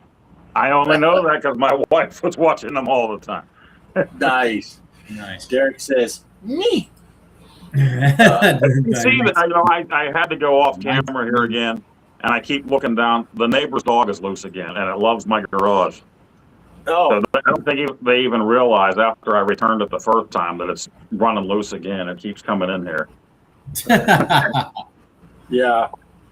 Derek, you can say knee, but if you want to impress us, you got to say what they say when they're no longer the knights that say knee. Icky, something, dang. Yeah. And the Life of Brian, my brother and I quote Life of Brian just as much as we do Holy Grail. Great movie. I remember watching Life of Brian as a kid, and boy, there were some gratuitous parts in there that, There's like a whole total nude scene and everything. In there. yeah, dude, it's like at the very end and everything. It's like, oh my gosh, a young boy's dream. So, yeah, that's Life of Brian is a fun one to watch reaction videos, because when that scene comes and they're thinking, oh, they showed his butt, and then they go the other side, and they're like, oh my god. Right. Then you got the old man coming out of the hole. My proportions. Yeah. By decades ago, I mean I watched it in the 80s. Yeah, biggest dickus. He has a wife, you know. Please, Brian. Oh my god. Yeah, they're saying all of this stuff, so he couldn't say it. Yeah, incontinentia. Incontinentia buttocks. And the guard's trying to keep a straight face, but he starts laughing. Yeah. See him. Throw him to the floor. Oh man. I know I'm doing next weekend if I have it off. I'm watching Monty Python again. I'm not sure a couple of them backhands that John Cleese gave him weren't just unscripted. Oh. And I don't know why, but in Holy Grail, whenever he's charging up across that field, but every time they look back, he's back, clear back by the woods edge again. And I'm just laughing my ass off. He's getting closer, but then he's back there again. Then all of a sudden he's there. It's like stabs the one dude, and the other dude's like, "Hey!" Hey. Yeah, it always frustrates us when we're watching reactions of that movie of Holy Grail, and the people will show the dun, dun, dun, dun, and then it starts over and then he stabs the one guy, but they always cut the scene before the other guy's. Hey. Oh. And it's like, no, that's the funny part. Yeah. Yeah, and then we were watching a reaction just last night, I think, of Airplane, and we got about. It was a husband and wife. The husband had seen it before. He's showing it to his wife the first time ever. And we just got to the Mayo Clinic in Airplane, right? So it's pretty early in the film. And he's had to explain every joke so far, and she didn't laugh at any of them. I'm like, I can't stand it. I'm going to have to find this lady and just so I can poke her in the eyes. Now I'm probably on some watch list for terroristic threats. I need to watch all those movies again. It's been a long time, so I don't remember too many of them. But yeah. And I don't go I think on. I said. The Naked Gun movies were good too. What's that? I don't go on TikTok often, but when I do, there's this guy that's Asian American, but he talks like us, but he'll sing songs on purpose with an Asian accent to piss off his wife. And at first I was really into those, but now it's like she's totally faking off the pissed off thing now. It's just like it's not as funny anymore. But when I first started watching them, they were pretty good. Yeah. Well, I think I mentioned last week when we were talking about movies and stuff, or one of the times when I was talking about all the reaction videos, in a way, for me, it's like watching a bridge movie of some of my abridged version of some of my favorite movies. You're watching Airplane and you're just seeing all these major jokes going through it, but our memory is filling in the rest of the blanks. So it's like we remember the movie and we're getting to watch it in 30 minutes instead of sitting down and seeing other. Yeah, that's true. Eric Idle did the whole scene about wanting to be a woman, and he wants to have the He wanted to be called Loretta. Yes, it's a little too on point. But yeah, great movies that could never be made again, and especially Blazing Saddles. No. Did you guys ever see Shallow Hal? Oh yeah. Yeah. That's another movie that could never be made again. No way. No way. Unless you reverse the genders. Oh. Because if you're making fun of a fat guy, that's still okay. Yeah. Yeah. But you can't fat shame women. Yeah. But men, it's still, I noticed that trend a couple years ago when they were doing the plus size models stuff, which is fine, whatever. But if you looked at the dude side of it, it was still some ripped dude with a 6-pack that's modeling underwear. But you got all these plus size women, but I didn't see many male models that had a dad bod. It's like, Yeah. still, it's so degrading to women that they have these good looking girls in the ads, but don't mind that it's a 6'4" dude with long flowing hair and freaking Schwarzenegger muscles. We all fit that mold, Yeah, This is the underwear show. that's right. This is the underwear model segment of tonight's show.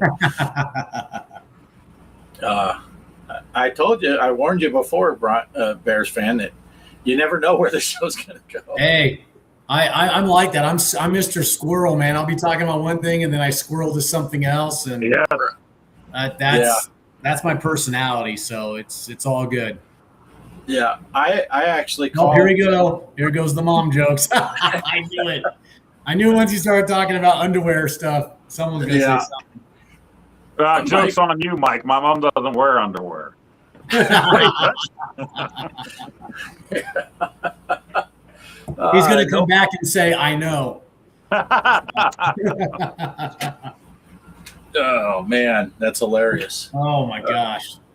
Let me see. I gotta look up Casey's question here. I forgot what tables they are. Yes, Casey, it is confusing. Combat, that is battle on the micro. It's Battle 2016. That is the table on the iScored. It says combat because on Zaccaria Pinball it's called combat. On At Games it's called battle, but it is the same exact table. So play Battle 2016 and put it in the spot for combat on iScored. MGG, we're thinking alike, man. We're thinking alike. Yeah. Okay. Had to get some Casey. business out of the way. Oh, Casey, that's gross. Oh, that's gross. Oh man. So I was going to say, I don't want to change the subject again, but so I know you're into pinball tables and everything like that. What was your earliest memory of pinball? Like, did you have a first table that you played that kind of got you into it, or was it just something growing up with arcades? For me, it was a neighbor kid down the street. His dad had a KISS pinball machine in the living room. Oh, okay. So that's the first time I was really exposed to pinball, and he would let us play on it every once in a while, not very often because we were pretty young. Yeah. But he did let us play on that. That was my first real exposure to pinball. Okay. And then just over the years, whenever I got a chance, I would play pinball. Uh-huh. And in Arizona, of course, now I'm grown. I was out of the Navy. I added on a addition to my house, and upstairs was an arcade and downstairs was a movie theater. And I went out and bought a pinball table, which nice. I got the back glass still, Jokers. Cool. And then a friend of mine who was a competitor where I was a contractor. I built houses in Arizona. Oh, nice. A competing contractor, his son was same age as my son, so we would see each other on the baseball field, little league and stuff. And I got to talking to him, and he had an old EM pinball table that he couldn't get fixed. And I said, "Do you ever get that thing fixed?" And he said, "No, I'm just going to throw it in the dump." I said, "No, I'll come pick it up." And I took it home, and 10 minutes later, I played a game because I got it working. And at the next baseball practice, I went over and said, "Hey, man, I got that table working. You want it back?" And he's like, "No, I gave it to you. It's yours." So that we had 2 pinball tables up there. So yeah, it's that was my first experience with owning pinball. But then obviously when I'm here and I'm in a tiny house, and actually that EM table I got for free from him, I left that in Arkansas when Kelly and I moved out because we downsized down into a motorhome. So we weren't taking a pinball machine. And then digital pinball became the way to do it because of space. Same, just like the Intellivision Sprint is perfect for me because I don't have room for a bunch of cartridges. I certainly don't have room for more than one pinball table. Although I do have this one, and I have the At Games Micro inside the house. So I have a pinball machine in the house too, but it's the Micro, which is perfect size for inside a tiny house. Do the digital tables, do they give the same, I know they have all the same sounds and everything, but is it still kind of like, except for the tactileness, is it still kind of like really playing the game? I mean, like all the sounds and everything, or does it take a little bit of something away from the real thing? Yeah, to both of those things. Oh, okay. I'd say it's about 90% the same. Okay. All the sounds, all the rule sets. If you're playing, you can't see it, but I got Elvira and the Party Monsters that Derek bought me for Christmas a couple of years ago. If you play Elvira in the arcade, Elvira in the park, and then you fire it up on the digital, all the shots are the same, all the scoring's the same, all the sounds are the same, the call outs, the lighting, everything is identical. But there is a difference in the feel. You don't feel the weight of the ball when you're pushing the flipper. Yeah, that's what I was going to say. I'm mostly digital these days, of course, but when I go to play an actual pin, it's like you can feel the heft of the ball with a real pin. Even with haptics, I don't know how they'll ever get that spot on, but they're really close in my opinion. Yeah. Now you can pay a lot of money and get a really good digital table. And some of the At Games, we have the Micro, which has a little bit of the haptic feel for the play field.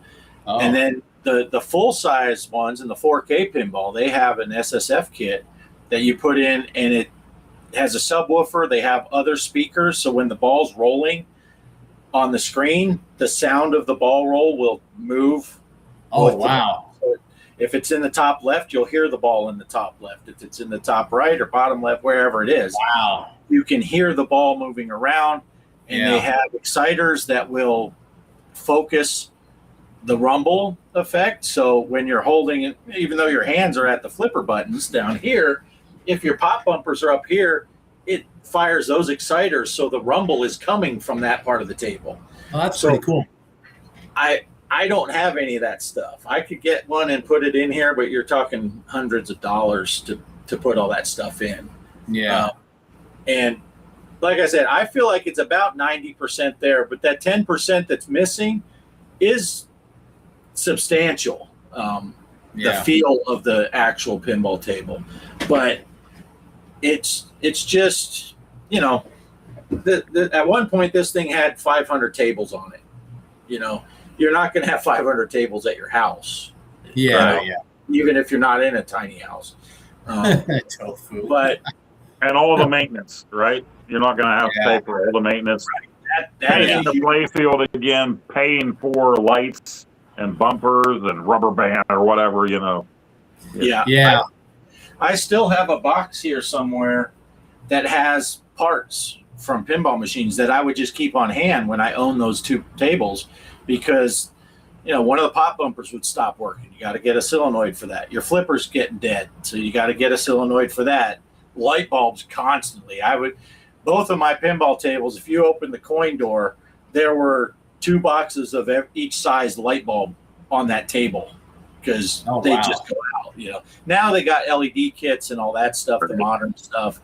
But the EM table I got, that was electromechanical. That's no PC boards, no circuit boards at all. It's all just wire relays. So that they were old school, so it was no LED lighting or anything like that. So, but constant maintenance. G Parker will tell you, he has a Stranger Things table that has a 5-ball multi-ball. He has to replace those pinballs because when they're flying around slamming into each other, it chips the balls. Yeah. It's tiny little stuff you can barely even feel, but every time that ball's rolling, it's tearing up the play field. It's doing damage, little nicks and stuff like that. So he's constantly having to replace the pinballs and wax the table and all that stuff. Where digital table, there's not much maintenance to it. It just works. Well, because I was gonna say, so I played pinball as a kid, but I'd say my first experience where I really wanted a pinball table was me and my buddies would go shoot pool at the pool hall, and they had a Funhouse table there. And I started playing Funhouse, and I got addicted to that game because I just loved the talking head that was really creepy and the sounds. And Rudy. Rudy. And dude, it's fantastic. And then I got hooked on the Addams Family ones, just because of just how exciting the action and the sounds were. Yeah. So I would play, and I think I mentioned in one of your streams that I went to the Pinball Hall of Fame last year in Vegas, and they had all those tables there. And so I hadn't played Funhouse in it'd been 20 years, and it was so cool. And then some of these other new ones, I'd like to get my own tables, but I don't have the room for them right now. But I like all the sounds and the action because it just you get so much more into the game that way, So Funhouse, love Funhouse, Medieval Madness. Medieval Madness is another one. Yeah. Now Casey picked up. I was surprised. He's the Intellivision Gamer. When we got those At Games micro tables, went down to $250. Yeah, free shipping and everything. He actually bought 2 of them, and I'm stoked because his kids are playing in our little challenges. His daughter's getting really good at some of these tables. She's doing a great job, and it's fun to see the kids getting introduced into this stuff too. Yeah, but it's a great way because that micro doesn't have much room at all. That thing only has a 16-inch screen for the play field. But. I don't know. I asked Greg in the last stream, and Poe, you got a micro. When I got mine, it actually was bigger than I expected. Yeah. You hear the name micro, and you're picturing this. It's actually 15.6 inch, I think, screen for the play field. And I'm thinking, okay, this thing's going to be a tiny little. Yeah. And it's bigger than you would think. It plays great. But you are limited on what you can play on it. But it comes with on the go for free. So if you have a laptop or something that can run X and stuff, you can HDMI into it and then use a USB cable, A to A cable, and you can use the buttons and flippers and all that stuff and have your laptop running it or your PC, but have it on the micro, and you're playing with the buttons. Yeah, I would love to do that one day. Once they finally get that little, what is that board for the back of it for your back flap? They're in stock again. They are? They had them on sale during the National Owners Day last week. I was on the mailing list for that, and I never got anything about it. So. Yeah, they had them for $30 off. The Vibs board makes it so you can plug in a second output from your PC or laptop and have the back glass and the playfield work. Yeah, I would have bought that instantly if I had known, but I've been waiting for that. That sucks. Yeah. My plan was to just use my laptop and put the back glass on the laptop screen and the playfield on the playfield, and then just set my laptop up on top of the back glass. Oh yeah, yeah. And actually, my laptop, you can do where you fold it backwards on itself. So I could have put it and hung it down in front of the back glass screen and used it that way. But my laptop is not. It won't. Even FX3 runs like shit on that one. So I couldn't play FX or any of the. I could probably. Yeah, that's gonna be my next big purchase. VPX tables. Do you have a decent laptop or PC that you play games on, Bears fan? No, just my normal laptop. I do the JZINT. I don't have any other emulators. Okay. But I'm sure I could get some of those other ones and play. But yeah, like I said, I don't have anything on there right now. Yeah, because VPX is free. And it's pretty friendly. You can turn the settings down so that a fairly modest PC or laptop can run it. And you can find all the tables are free and all that stuff. And it's something like it would be worth your time if you have some time someday and you're just bored kicking around. Look up VPX, go to VP Universe. That's the place to go. Okay. You can get, there's a new program called Baller Installer. It just runs just step by step. Set it up as a one screen thing. You can play it on your laptop. Go onto VP Universe, find a version of Funhouse for free. You download the program and the back glass and stuff, and then you just tell it to go. Well, you wouldn't need the back glass because you'd be playing single screen, and you would get an idea of how the digital pinball, the look of it at least. Oh, okay. You'd just be playing using your shift keys as the flipper buttons, or that's kind of cool. But you would get to see how it compares to the arcade version, the actual physical pinball table. And like I said, it's free. And it Baller Installer, you said? Okay. Baller Installer. And it's VPX. Yeah.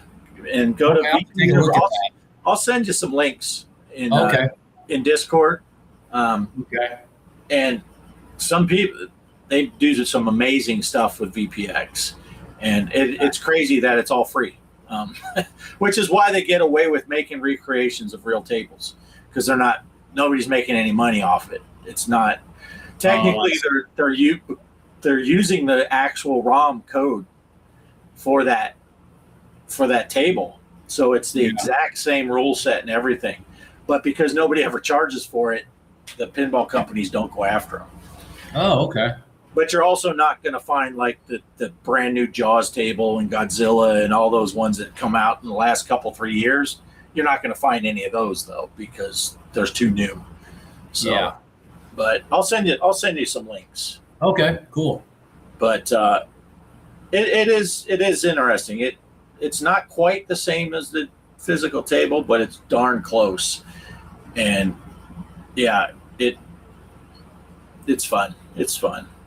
Cool. Yeah.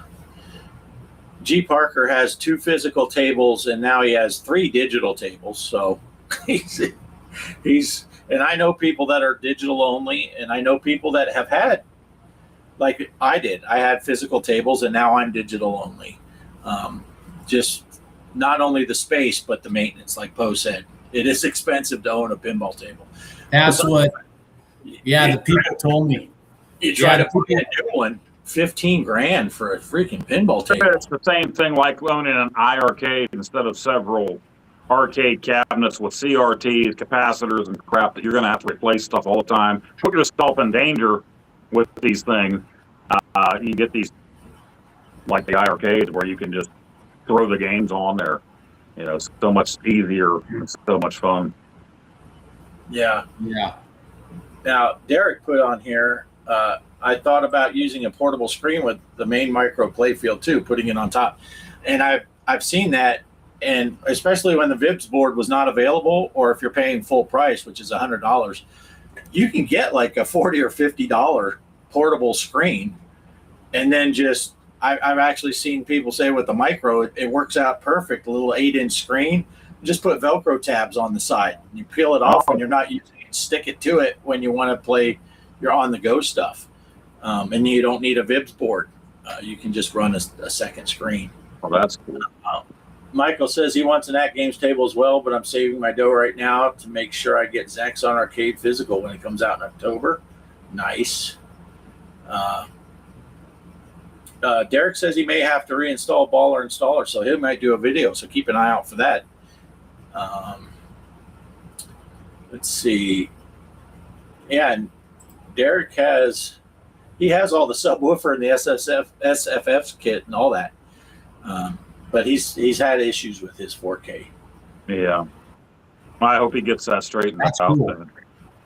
Yeah. But it is fun. And if you like pinball and you don't have a lot of space and money, digital is the way to go.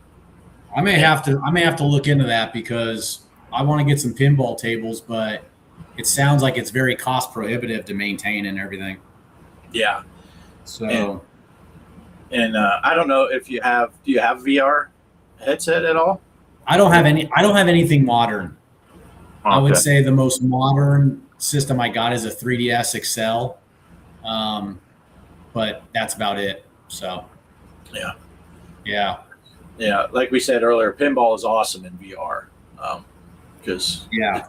it's like the full size is right in front of you. Yeah, I watched some of you guys' streams where you guys are doing that, and I've seen you guys doing the whole VR tour of your guys' like rooms or basements or whatever they are. Yeah.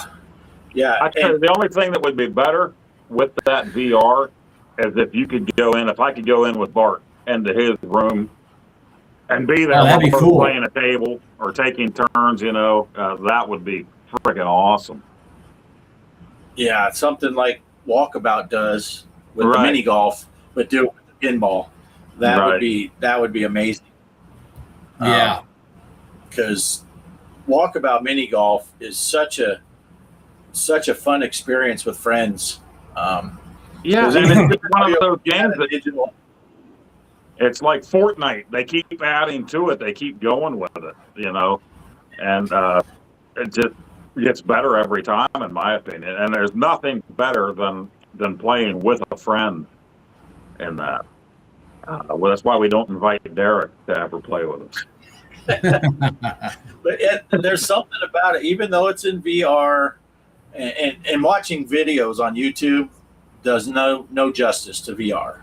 Yeah. Especially Oh, no, I Walkabout. bet, If you're just watching Walkabout, you're like, that's kind of crappy graphics. But that's not the case. When you go in there and you're in this world, and everywhere you look, up, down, and all around, you're in this world. You're like, this is amazing. Yeah, and you I think take my a favorite shot. thing was the first time we got the Gaming Road Warrior to play, and his reaction was like a kid at Christmas. He was just like, whoa, and me and Bart are just stand back like, welcome. Yeah.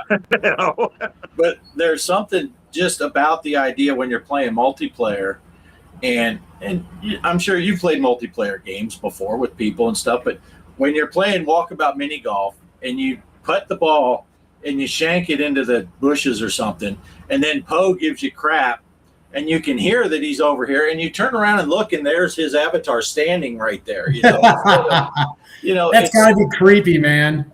And when you talk, your mouth moves to it. Because I remember Bart saying, I used to have Nacho in the room with me whenever I would play. When he would bark, my avatar would be barking. But it's neat that you turn and look at each other while you're talking, as if you're at the mini golf course together, like you would. But you guys are like geographically like so far away from each other. Right. Yeah. Yeah, that's pretty cool. And then for, like Poe's boy is all the way over in Washington State. My boys, one's in Arizona, one's over in Florida. And we used to, every Sunday night, we used to play Golf Plus. That's not mini golf, regular full-size golf course. But I'm golfing with my boys. And when you're standing at the golf course, you're on the tee box, it looks like the hole is 300 yards away. Oh, It's wow. not like looking at a golf course on a screen Right. where, okay, this is a 300-yard hole, but it's only 12 inches across on your screen. No, when you're standing there, it looks like, it's there. And that tree that's in the way looks the full scale of the tree. And it's just cool. And then, again, you shank the ball into the woods and your kids are giving you a hard time about it. You can look over there and swing your club at them. Yeah, I'll show you. And, but it's the next best thing to actually being there. And you almost forget that you're not in the real place. You just, I look over and there's Poe. He's getting ready to putt. And I'm watching him line up his shot and all that. And yeah, it's pretty neat. Look, there's chat that's happening too. Looks like Megan's back. Megan's dad. Tofu says, "Hey, Megan's dad." Nice. Tofu says hi. Yeah, but anyway, that's our little VR rant. But definitely watching VR videos on YouTube just doesn't. You can't grasp the scale. Maybe one day I'll look into the VR headset or something. Yeah, and it is cool. Derek, yep, it's fun to watch all that when the guys. We've invited Derek several times, even a couple times before we started, and I never really get to announce it because Bart and I never know when it's really going to happen until I'll say, "Hey, I'm off today. I'm going to play golf," and he's like, "Okay, we're going to finish lunch, then we'll play golf." Then he'll say, "We're in the room waiting for you," and I'm outside having a smoke or something. But we never get to make a real announcement that we're going live. But if I can play with Bart and Kelly, and I'll tell them ahead of time, I'm going to go ahead and stream this. It's great to have people in the chat. Usually Bart or Kelly will go and look and see what people are saying while we're playing on there and everything, because you can't see the chat live in the headset while you're playing. Yeah. But if Kelly's not playing, then she just reads them off the whole time. Yeah. While we're playing. And then sometimes people come in and make starfish jokes, forgetting that Kelly's watching. That is the one plus with the PlayStation VR 2 over the Quest 3 is that I can stream it live. I wish Quest would get on board with that. Well, Derek said something about that last weekend, and maybe he can clarify. I think they're adding that to where you can stream. That would be nice. But I haven't touched my Quest 3 in quite a while just because I'm always playing on. Oh no. Oh jeez. Oh my gosh. Oh no. Yeah. No. Derek's mom is a cock. I thought only guys could be a cock. Oh man. Oh, that's hilarious. That is hilarious. Sorry, Derek. Pick on Derek too much. Oh man. I love Derek. Oh, see, Derek says he knows how to show the chat in VR2 now. That would be very helpful. Streaming and being able to see the chat. Very cool. The only other thing I can think of is Brooklyn Menace. I think he's changed his name since. He has something on his chat where it's voice to text to voice. Oh, Where while he's playing VR, whatever you type in, he can hear it then. But I've never It really reads it looked off. into it. Yeah. huh. Yeah, I could do one of those things and tell people, hey, if you send me $10, I'll tell you how you can hear your chat like I do, and then they'll send me the $10. I'll say, have your wife read it. Like all those scam people used to do the thing online. Send me $25 and I'll tell you how to make $1 million online. And then the thing says, tell people to send you $25 and you'll teach them how to make money. Oh my gosh. That is But how we you had do so it. much fun with VR, especially back in the day when we could get all of us together. And G. Parker and the Gaming Road Warrior, me, you, and Kelly, and we had Derek on there. I mean, it made for a lot longer 18 holes. But the more the merrier. So much fun. Everybody joking around, goofing, doing. Someone's going to look for a lost ball while somebody else is sinking a pot. It's so much fun with friends. Standing around for 20 minutes waiting for Derek's ball to stop or something. Yeah, that was something there. Oh, that was the glitch from hell. Yeah, that's funny stuff. All right. What else? So, did you want to plug your books? Yeah, it's time to talk about Oh, the books. I've only got one of them with me right now. The other one's in the cabinet, but So where can we get these? you can get them on Amazon. That's probably the biggest market you can get it from. Yeah, probably Amazon right now. But this one's actually my new book. I published it at the end of January. This one's the ultimate random fun fact reader. The one that Chuck is always saying, if you like to poop and read while you do, then this is the book for you. So yeah, this is my new book. Let me go get my other book. Let's see.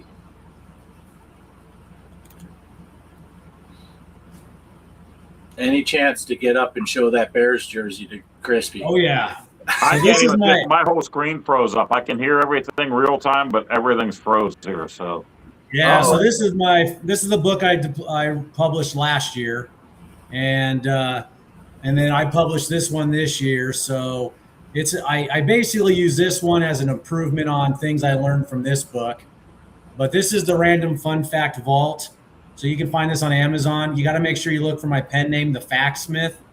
And I can send links or put them, I can put them in the chat or wherever it might be helpful.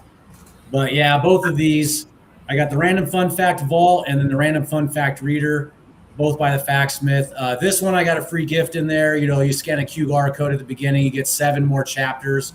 That's like this book where it's trivia and it's a bunch of different facts. So the difference between these two books is this book is 30 chapters of, about 40 or so random facts per subject. And then it's got about 20 trivia questions at the end of each chapter. I've got an audio version of this book. So if you go to Amazon, you'll see there's an audio, if you go to AC, what is Audible? So you can get an Audible version of this with a narrator. And you can download the PDF. You can download the PDF of all the trivia questions if you want to get this book. This book I don't have audio yet. I'm working on getting a narrator for it and things like that. But the difference between this book and the other book is this is only 20 chapters, but this is more of a bathroom reader. Hence, you see Napoleon on the toilet. And it's basically, instead of it being bullet point facts, it's you get little paragraphs of each of the facts, so you get more information per fact. So if you're sitting down, you can, learn something in 5 minutes. And it does have it has some interactive elements throughout the book, but it's mainly a reader version, whereas the other one's more of a vault of different facts. So, so they're both on Amazon. The Factsmith is my pen name for these books. And then I've got 3 more manuscripts I'll be working on. It's basically a little more geared towards younger people, but it's more like weird but true stories. So I've got one for history. I've got one for cryptids like, Bigfoot, Loch Ness, things like that. And then I've got one just of weird but true stories. So I'm going to be working on that. Hopefully get one more out by the end of the year. And then, awesome. This is trying to do this as my little side hustle, even though I got a full-time job and a part-time Sunday job. I'm also doing books, and then I want to start homebrew programming, but I got to figure out when to start doing that. So but I appreciate you guys giving me time to, if anybody has any questions on this, I also donate books like, Creep. I donated 2 hard copies of these for his, the Alzheimer's walk for this year. Oh, cool. So he just did the giveaway for that probably about a month ago. And I personalized a message. Brian F., who's usually in some of these chats, he actually won the giveaway. So nice. So I was able to send those off to him and everything. So yeah, it's fun, and and it's a lot of work, but it's still fun. So Yeah. Well, definitely get those links for the books and put them in the Discord on our merch channel thing. Yeah. Oh, okay. Where everyone's And even the advertising their comments stuff. after the fact of the live stream, you can put them in the comments there of our videos. Right. Yeah. Right. Yeah, I Yeah. can do that. No problem. So, but yeah, I Yeah. appreciate it. It's it's something fun, But yeah. Cool. All right. Yeah. If anyone has questions, you guys can always reach out to me too through the Discord or email or anything like that. I can give my email out too for my publishing stuff. So yeah. Nice. Yeah. And Bears fan is in the Discord as Nick D. So you'll see him. I've seen him post stuff in there before, so you can find him in there if you have any questions. But yeah, feel free to put the links in that advertise little channel, whatever it's called, the merch thing. Yeah. So Derek, I want to answer Derek's question. You'll have to read my book, Derek. So you got a whole section on Napoleon. So, and it actually talks about his height. So yeah, I can spoil it for you right now, or you can just wait and read it for yourself. So yeah. Yeah, that's one of the interesting facts. There you go. Yep. Yeah, so that's cool. I do like stuff like that. Yeah, definitely. Little trivia type stuff and just tidbits of knowledge. That's always fun. Oh yeah, it's great. Yeah, so I find it interesting, because it's always knowledge and things like that. So, but it is a lot of work because I use AI to help write the books, because I publish them. But then I also fact check, I edit, I humanize it, I do a lot of other things. And you got to be careful because AI is not always correct, Right. And so I've found out that, stuff has updated since I published a manuscript or I created a manuscript. So I had to actually update some of the facts, and because depending on the time. And so, I put a disclaimer saying, hey, at the time of publishing, the statistics or the facts were correct at that point in time. Over time, things might change, So, Right. so yeah, so little things little things that you learn along the way, and then things that you're trying to improve because obviously you get some negative reviews on Amazon, and so you're not going to please everybody except for Mike with everybody's mom. But so it's things I've learned. So I like to say this is an improvement on my first book, and then my next books I'm doing other things to improve those upon this one as well too. So, but yeah. Right. Well, excellent. All right. What do you think? Should we wrap it up? I'm good if you guys are. Poe might be wrapped up already. He's froze there. Unless it's on my end, but you're still moving, so. Yeah, no, I see him froze. Yeah, it's getting. We're going on 9:30 Poe time, and he's got to get up in the morning, and he worked today. Yeah. So,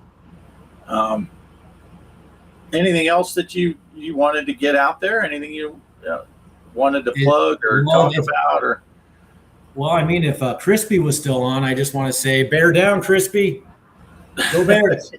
But no, other than that, no, I appreciate you guys letting me on. And if you guys ever want me back on, just let me know.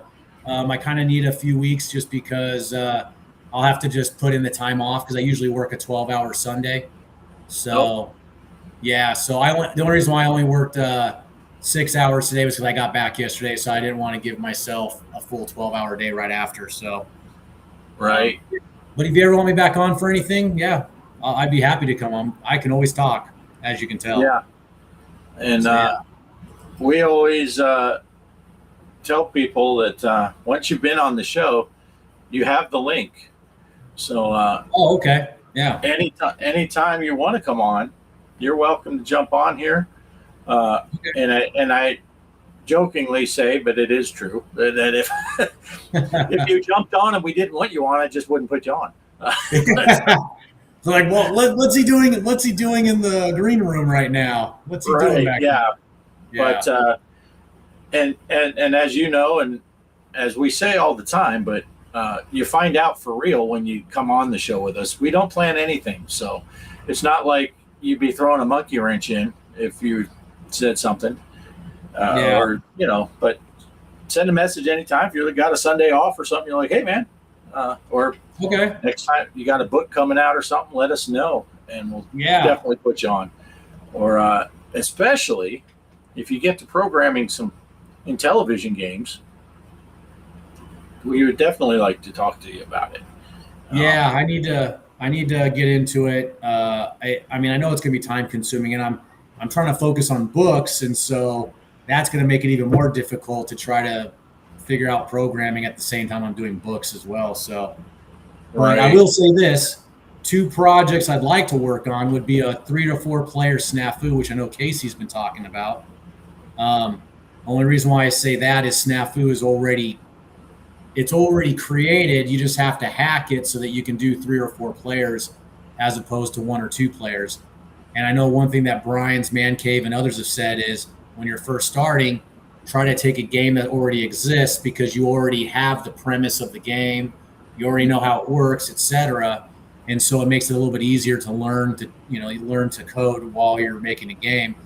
I figured that might be a pretty easy hack. I just have to get access to the code itself, right? So, because my understanding is it's the machine code, and I'll be doing Inti Basic. And so Steve Ettinger, he reached out to me a while ago from a post on the Intellivision Invasion, and just said if I ever needed help, programming or learning anything, just to let him know. So I might ask him how to figure out getting access to code like that, so that I can maybe try to work on a 3 or 4 player snafu. It'd be kind of cool to do that, right? All right. Yeah, the only other project I like to do is there's been a lot of talk on the boards about Pizza Time, which is that it was that sequel to Burger Time and Diner, but it was for making pizzas. The concept's out there, but no one's ever done it. And so I've been kind of thinking about it the last week or two to maybe that'd be something to maybe think about trying to do, because the whole premise of the game is there and the game mechanics is just a matter of someone programming it. So I don't know. I'm kind of thinking about different ideas in my mind, so. Yeah, well, that'd be cool. Yeah. Yeah. But anyway, all right. Yeah. Well, I was waiting to see if Poe was going to send a message. His phone might have died, because I know usually around this time his phone is giving up the ghost. So, yeah. I do know Poe does have some stuff coming out. He's been shooting some videos. Okay. With some of his modifications he's been doing. So everyone should keep an eye out for that. And again, like I say every week, almost everybody in the chat that has a channel, they're all linked in the description below. Go check it out. So many live streams to watch during the week. If you want to watch them, most of these people have great live streams. Go subscribe to their channel, click that bell, and get notified. Yeah, that's about it. It's a program variation of Infiltrator called Solid Snack and Colonel Poe. Nice. So yeah, I'd like to just say thanks for coming on, Bears fan. It's been fun. Nice to actually meet you and get to talk. Yeah. Instead of always just typing in the chats. So keep us posted on all that stuff. And okay. I think that's it. Usually we hang out in the green room for a couple minutes after the show. We got the best part of the week that everybody waits for, the outro to Hanging Out with Poe and Offgrid. So thanks to everyone for sticking around and watching the show, and we'll catch you next week. Here we go. Thanks for stopping by, guys. We hope to see you next week. Hanging out with Poe and Offgrid. Yeah, the retro game stories. You know what they did. From Atari to Zaxxon, every secret unwound. Best closing credits theme. The baddest around.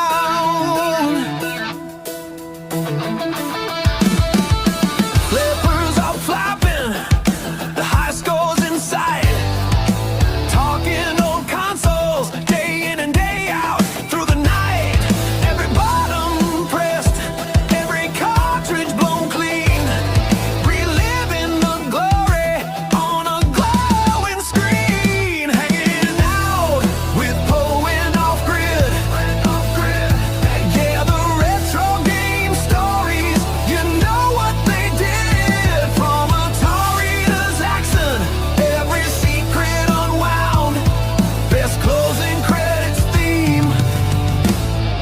the baddest around. No cheat codes needed, just passion and fun for every true gamer till the podcast is done.